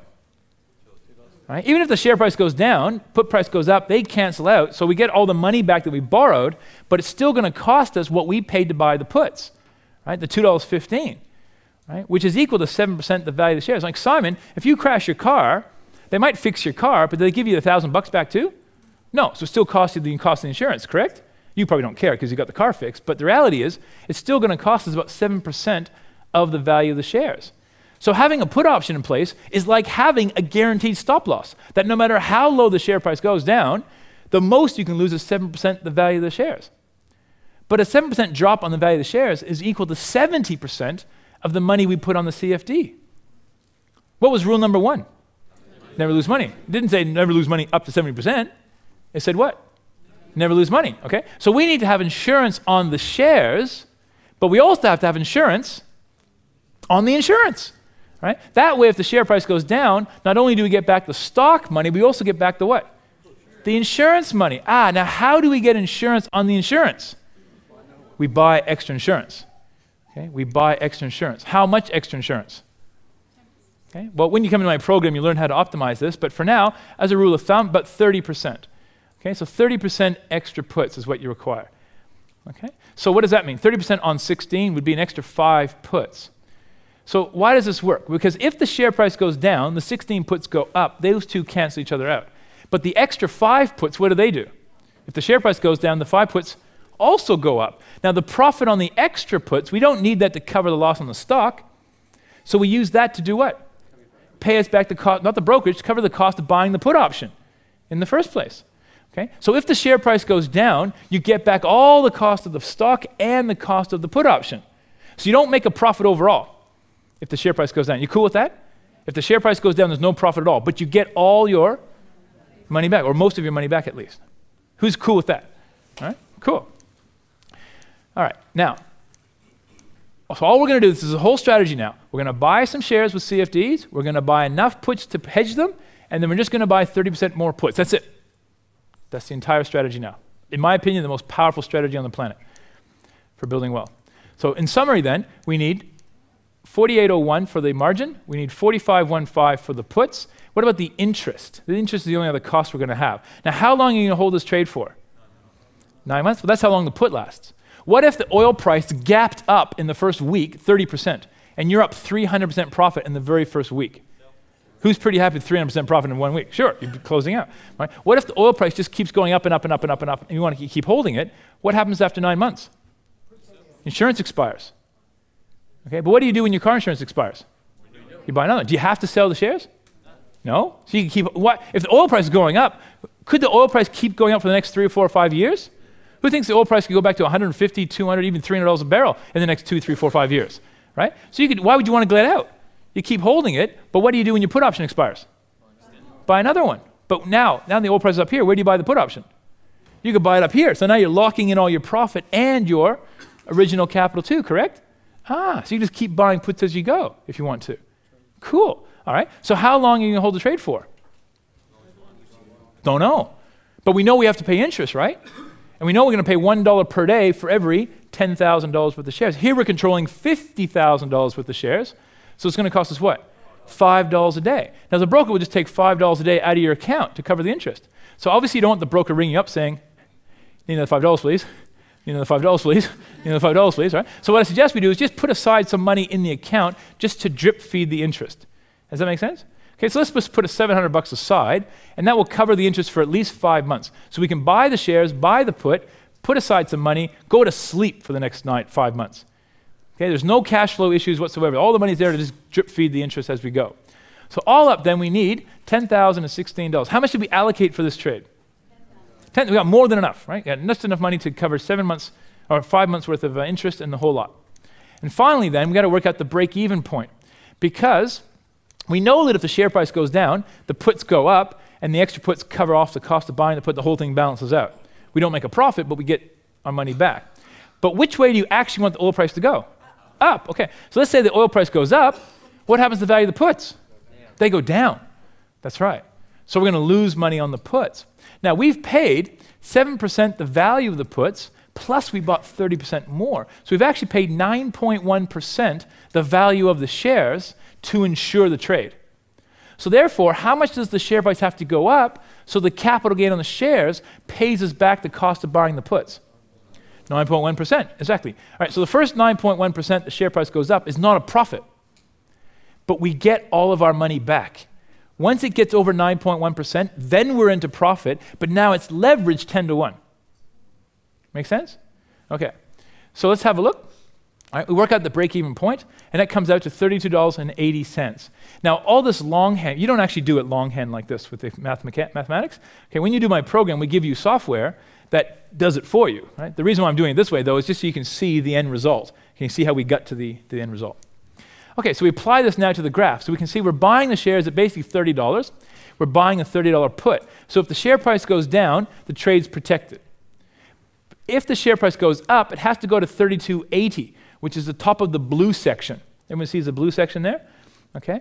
Now, once it gets above the blue section, now we're into profit, right? Net profit now, because we've paid back all the cost of puts and we have profit. But now it's leveraged 10 to 1.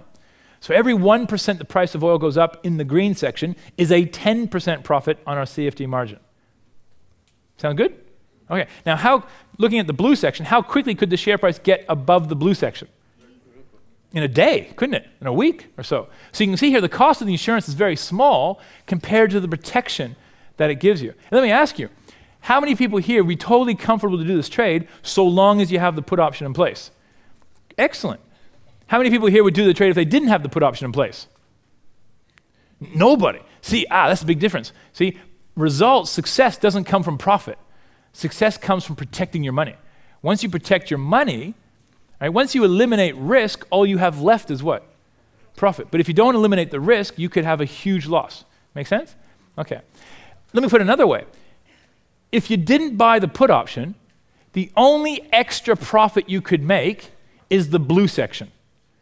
But if the price goes down, you could lose multiple times your money.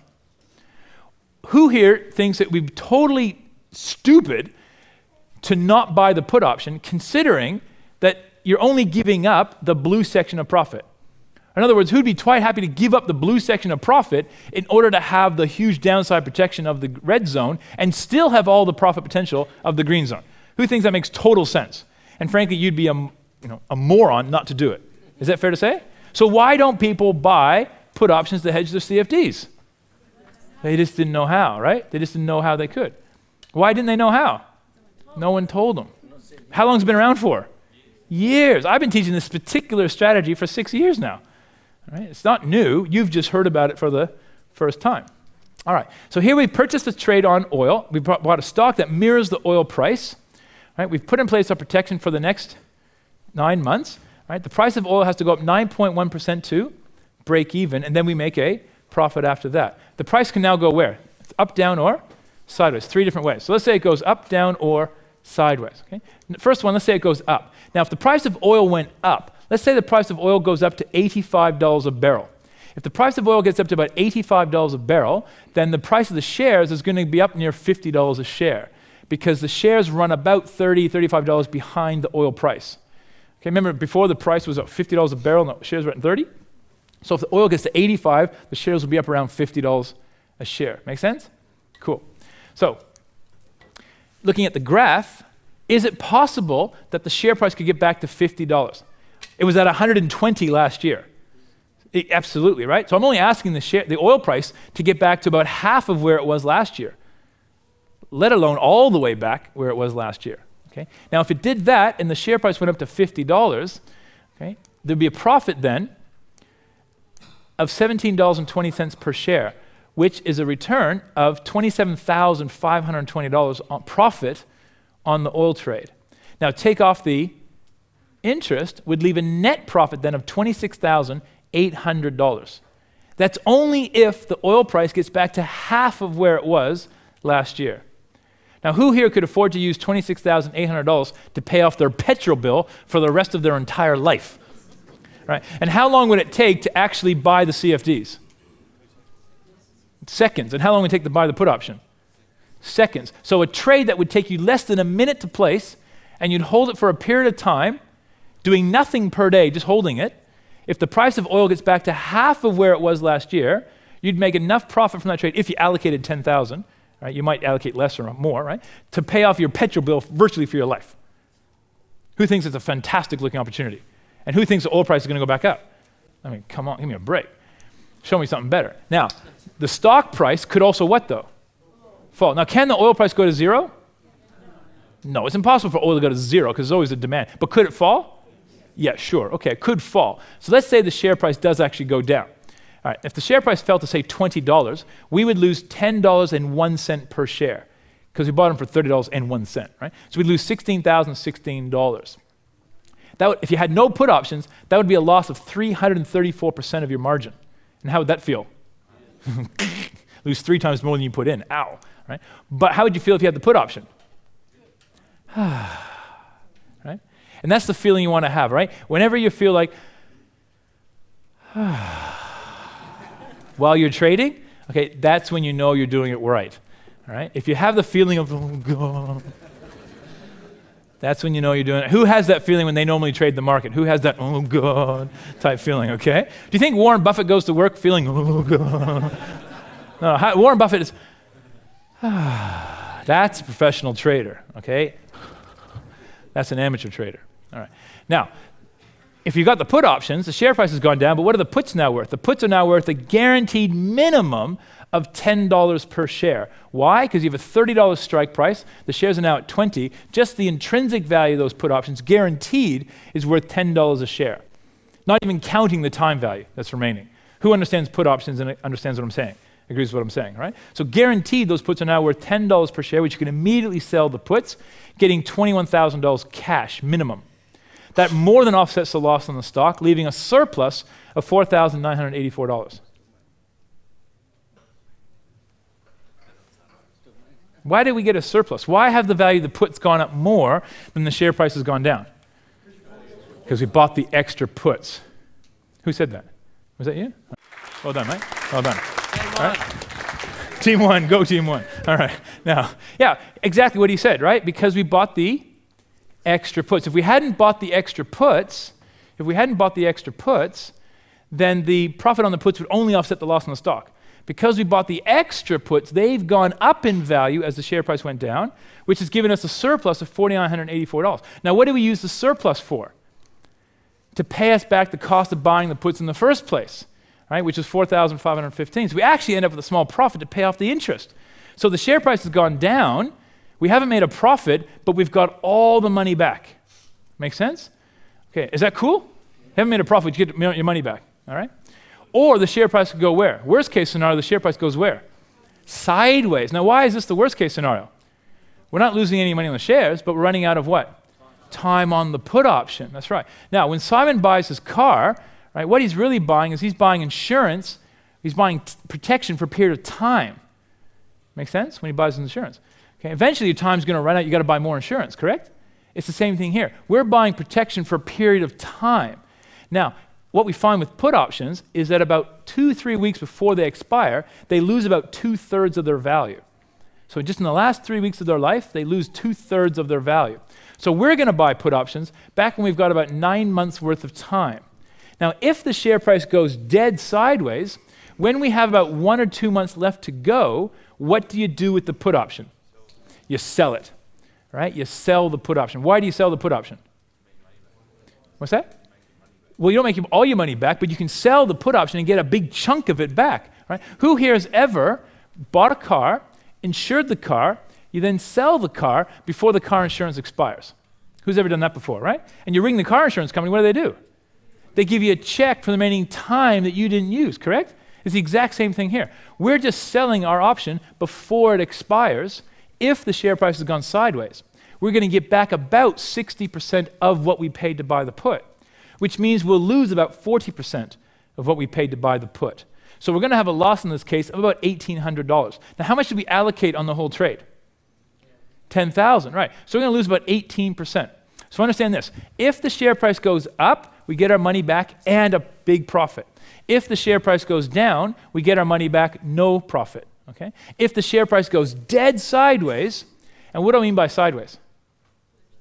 I mean sideways. Like it literally has to be within, because if it goes to the top of the blue section, you get your money back. It literally has to be within about 3 or 4% of the original purchase price 9 months later, or 7 or 8 months later, and we lose about 18% of the overall investment. Who's pretty comfortable with that? Okay, and what's the likelihood of oil, which went up 1,300%, down 77%, to now go sideways in the most volatile stock market in the history of the world for the next 7 months? Is that likely to happen? No. It's far more likely it's going to do what? Go up or down, right? It's not likely to go sideways. Could it happen? Yes, but is it likely? No. But we have to talk about it in case it did, all right? Now, what would you actually do if that actually did happen and went sideways? What would you do? You'd sell the put, but you have to sell the oil? No, you can sell it, keep the oil, and do what? Buy another put with more time, stay on the trade. If the price recovers, you make all that 18% back and a profit and go on. Make sense? So you don't have to sell the oil. Right? So you simply hold the trade, buy another put, or if you wanted to, just get out of the trade altogether. So what actually happened? What actually happened on this trade? Let's have a look.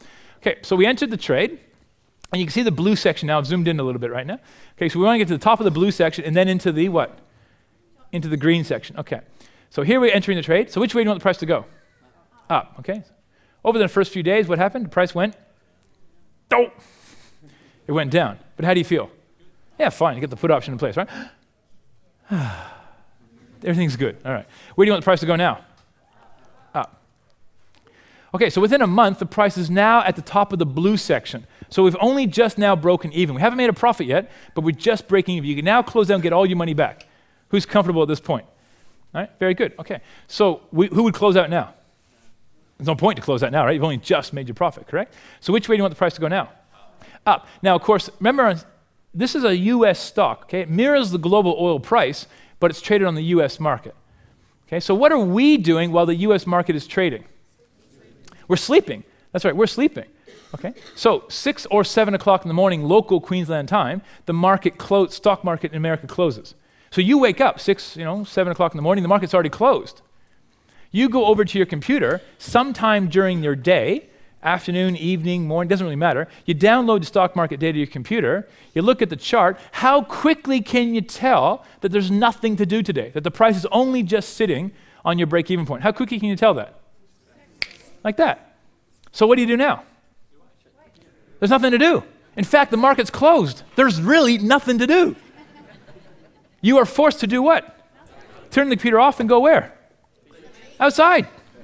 You're forced to go do something. There's nothing to do. Who only wants to spend a maximum of 10 to 20 minutes per day maximum on their trading? Okay? But who here trades the Australian stock market? And because the Australian stock market's open while you're awake, who gets tempted to look at it for an hour or 2 hours or 3 hours or 4 hours a day? Right? Now, does your looking at the stock market help the share price go up? No, but it helps you develop a what? I have discovered the single most successful way to trade the stock market is to be unconscious when the market's open, right? Because if you're not looking at it every second of the day, you're not getting stressed out. Understand, we don't care about the intraday movements. I don't care if oil went up or down $1 or $2 every day, because we're looking at what? Over the longer term. And I've got a put option to hedge it in case it goes down. I don't care, right? People who sit there looking at the market all day, you get stressed out, don't you?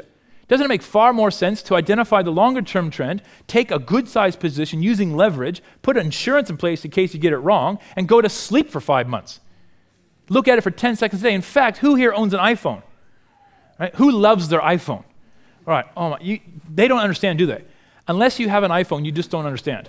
Okay? You don't understand how much you can love an inanimate object. This thing is fantastic. People say BlackBerry too, iPhone, right? Why? Because there are programs you can download on this thing for free. I don't even turn my computer on anymore. I literally wake up in bed, market's already closed, I turn this thing on, click one button, and straight away I get all the live prices. The market's already closed, I can see exactly my prices, go, oh, done, nothing to do today, finished. I haven't even got out of bed yet, and I'm finished. There's nothing to do. Most of our trades take months to play out. Day by day, there's literally seconds. Once you're on a trade, it takes seconds a day to look at it. And we do, because where's the best place in the world to do this? To trade the U.S. market? Here. Not only do you get the best country in the world, it's the best time zone in the world to trade the U.S. market because it's trading while we're asleep. Where's the worst place in the world to trade the U.S. market? In America. Because they got the same problem we have here trading the Aussie market, right? They're awake when the market's open, so they're tempted to look at it. Fantastic. Okay, so which way do you want the price to go now? Now, hold on, let me just ask again. Which way do you want the crude oil price to go? You do realize that if the crude oil price goes up, the petrol price goes up. You do realize that, right? Okay, so who got upset when the petrol price got really high last year? Okay.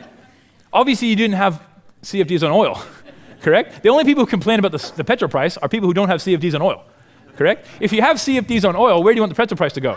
Up to how high? High. Screw everybody else, right? They can go buy CFDs on oil too. Who thought when they came here today, who didn't think when you came here today, you're coming to a seminar to learn that you wanted the petrol price to go up? Right? It just depends what side of the coin you're on, right? What side of the trade you're on. Okay, so which way do you want the price to go now? Up. Let's have a look. Okay, so it went all the way up to 40, back down again. So as of a couple of days ago, it was trading up at about 38, what is it? 39.12 or something. I can't see it from here. Okay, so as of a couple of days ago, it was trading at $39.12. Okay, so it's gone way up now. So now that it's gone up, what's happened to the value of the puts?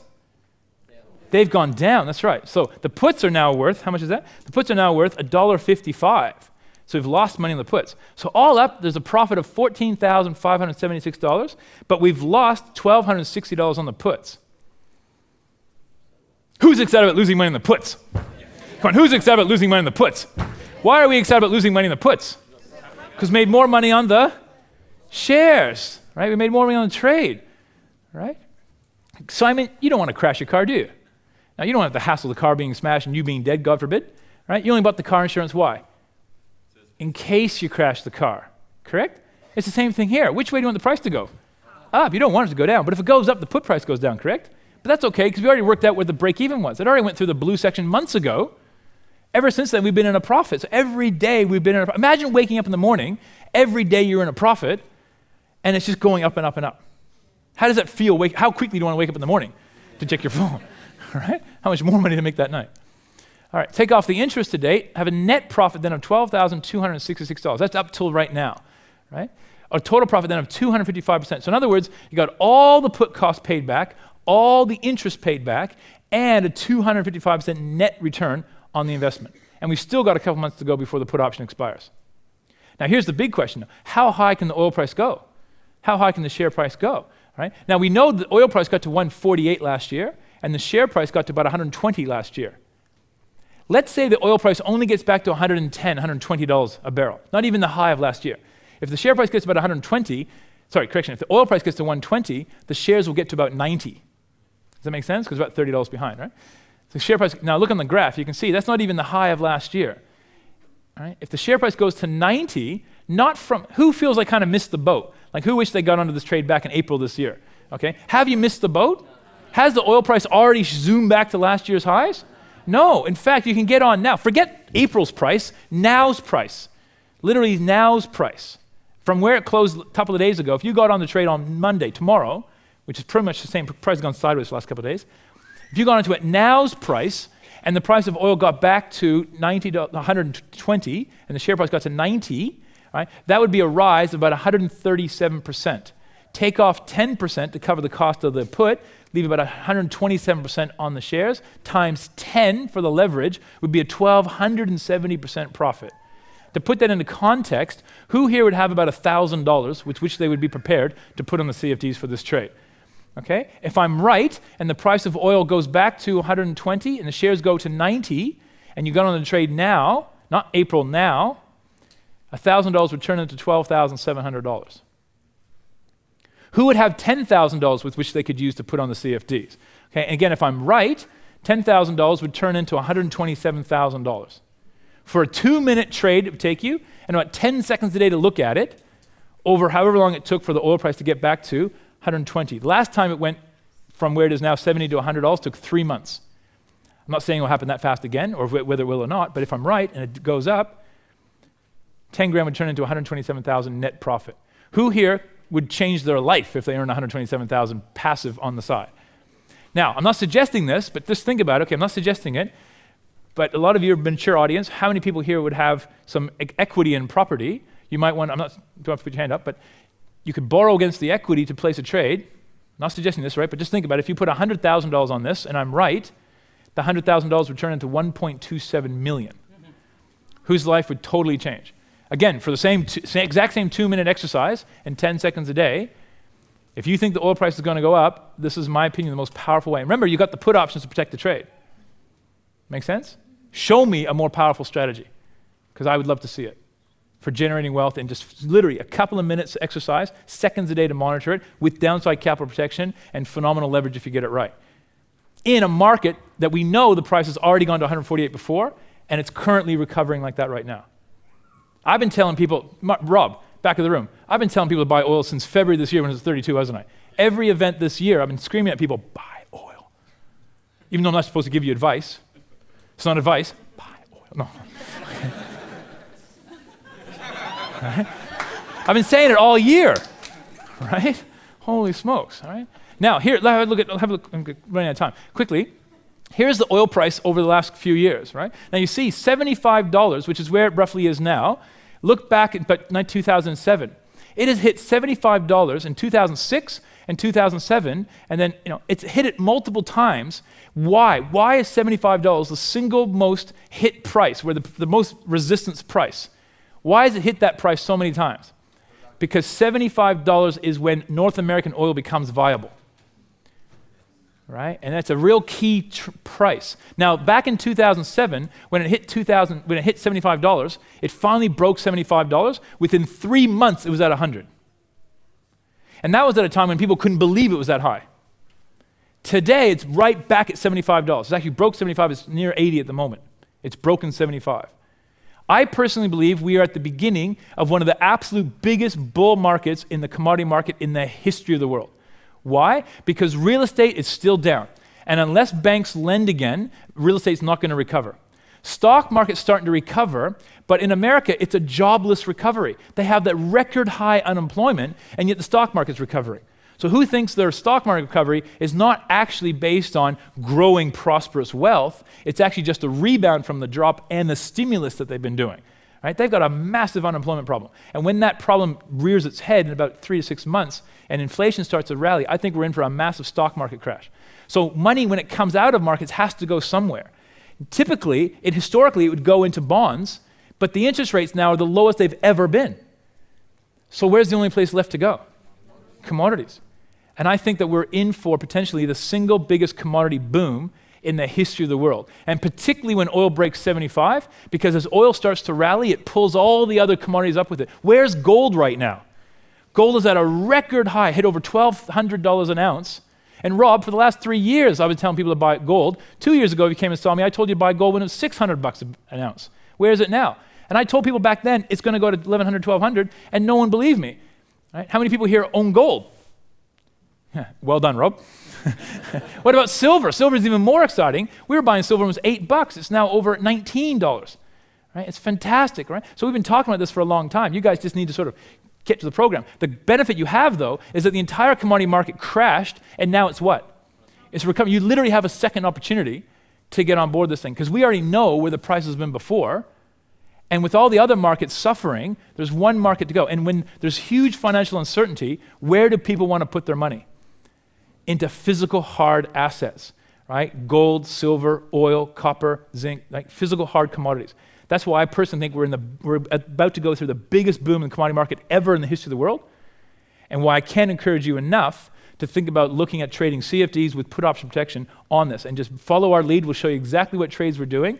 Just piggyback, do the exact same trades with us, and we'll see where we're going to go in the next couple of months. Right? That's what I personally think is going to happen. Okay. Now, so I haven't missed the boat, but I'll tell you this, the boat is leaving the dock. All right? On this particular trip, the boat is going, okay? You're still tethered to the dock, but you're missing it if you don't start picking this up. And let me say to you one also thing. You guys watch the news, right? Channel 7 News, Channel 10 News. Who's noticed that, Channel News, Channel 10 News, whatever, they have about 1 minute of news, 27 minutes of sport, right? And about 30 seconds of finance. Right? But right at the very end of the finance, they tell you the oil price, correct? Who's noticed that before, right? They also tell you the gold price, okay? So now, right now, the oil price is around $75, $80 a barrel. If you now don't do this, and if you watch that, if the oil price goes to $110 a barrel, you will know you've missed out on 1,200% profit. Sorry. So now you know what you didn't know. You were better, if you're not going to do this, you were better off 2 hours ago when you didn't know what you didn't know. Now you know what you didn't know. Now you have to do it, otherwise you'll kick yourself if you don't do it. Make sense? Okay. So, and this is also why the Aussie dollar is going up, because the Australian dollar is driven by commodities. Commodities go up, the Aussie dollar goes up. That's why the Aussie dollar has gone from 60 cents to 92 in the last few months, and I personally think it's going to blow through parity within the next 6 months. We'll be above the US dollar within the next 6 months, particularly if the commodities rally strong. All right, now, so the key to success with commodities basically is know the production costs, know the supply and demand, and know who the speculators are who actually drive the prices. And the cool thing about commodities is that when you trade shares, there's hundreds of shares to look at, but when it comes to commodities, we only look at about 6. Right? I personally focus on energy and metals. Okay, so crude oil, natural gas, gold, silver, copper. If you focus on just those 2 areas, you can learn to make more money than you'll ever need for the rest of your life, because those are the areas that everyone else focuses on. Right? Some people look at the agricultural ones as well, but we just focus mainly on energy and metals. Okay? All right, so short selling quickly. Short selling is the idea of making a profit in a what? Falling market. So just like you can make a profit in a rising market, you also make a profit in a falling market. You don't buy the CFD, you do what we call short sell the CFD. And what's more, you can protect the trade with options. So if you think the market's going to go down, you short sell the CFD and you buy a, not a put, you buy a call option. That's right, you do the exact same trade in reverse. This is exactly what we were doing last year when the whole market was crashing. And then this year we've been doing it on the way up again. Right? So will the commodity market peak and then crash again? Yes. Absolutely. Okay, so you don't just make money in one way, you can make it both ways, and then recognize where that money's going. Okay, now, who has learned more in the last 2 hours than they thought they were going to learn 2 hours ago? Who's been pretty much blown away by what they've learned in the last couple of hours? Who would like to go and do that oil trade? Okay, now, who's serious about this? I appreciate it. I take this stuff pretty seriously, even though I joke around a bit. I'm pretty serious about what I do, very professional at what I do. I teach people how to do this professionally so they can do this for themselves, not just to play at it as a hobby, but actually turn themselves into successful traders. Who would like to do that? Actually have trading as one of the main sources of their income and their wealth creation. Okay, now I'm going to teach you in just a moment the program that I'm going to offer you. But if you come and do that program, I'll just mention now, I do offer another level beyond that, which is called my elite coaching. I'm not going to talk about it today. Right? You learn about it when you come to my program, which I'll tell you about in just a second. But just to let you know, the elite coaching program, that's for people who are super serious, that they want to focus about 5 to 10 hours a week personally training with me for a whole year. So 5 to 10 hours a week, me as your personal coach for an entire year. I teach you absolutely everything I know about everything about trading. Futures, currencies, stocks, options, CFDs, US market, global finance, the lot. Okay? It's well beyond what I'm going to teach you from this program. However, what I want to share with you is I started that program back in April this year, March, April this year, for the very first time. We only take about 70 people per year into the program. Now, I started the program back in March, April this year, and I took $100,000 in an account, and I've been using that account as a demo account, sort of a demonstration account, for the last 8 months. Now, that particular account grew from $100,000, and by October this year was at $1.2 million. Okay, so again, I'm not trying to just brag, I'm just showing you that in a 6-month time period this year, that one account that I've been using, and all these are documented trades, all with my elite clients, we made over 1,200% profit. Now here's the kicker. We only ever used $20,000 of the 100. So really I turned $20,000 into $1.2 million in 6 months, about 4,000% return. Okay, now that's as of October 10th. Have a look at it October 13th. It was at 1.35 million. 3 days later, it got up $150,000. By October 15th, it was up over 1.4 million. Right? Within 5 days, the account grew by more than $200,000. So when you've got an account worth 1.2 million, a growth of 200 grand is about 20-odd%. Not bad. But when you consider that we started off with 20,000, that's a return of 1,000% in a week. Because you can see here the power of compounding. And that's when you get that financially abundant mentality. You start off with a small amount of money, but you keep compounding, compounding, compounding, compounding. Then later down the track, the big amount only has to work a little bit, and it makes a huge return compared to your original starting amount. Does that make sense? So that's when that real power of a financially abundant mentality, that's when you start to realize you'll be able to make more money than you'll ever need for the rest of your life without having to physically work for it. It won't happen immediately because you've got to reinvest the money. But in about 6 months, 12 months, 2 years, that's when what you start off with can become a phenomenal amount of money. And then as it gets bigger, you slice it off and move some of it into the income strategy to now earn 5 to 10% return per month off of that capital. Does that make sense? And all of that is what we teach you. Right? But we got to start off with a small amount first to grow it into a bigger amount. Now, that particular amount, if I show you now as of November 16th, right, what's it now? 1.52. Okay, so it only grew $100,000 in a month. Only 500% on the original amount. Okay, we had a big surge last month and it sort of just petered up a little bit. Right, but that's what we've been doing. So who's starting to understand what I'm talking about, this financially abundant mentality? Who's starting to realize how they can make more money than they'll ever need for the rest of their life without having to physically work for it? Right? And that's why I'm here. Right? That's why I do these programs. Right? I certainly hope to help you. I wish you all profitable trading. Thank you very much.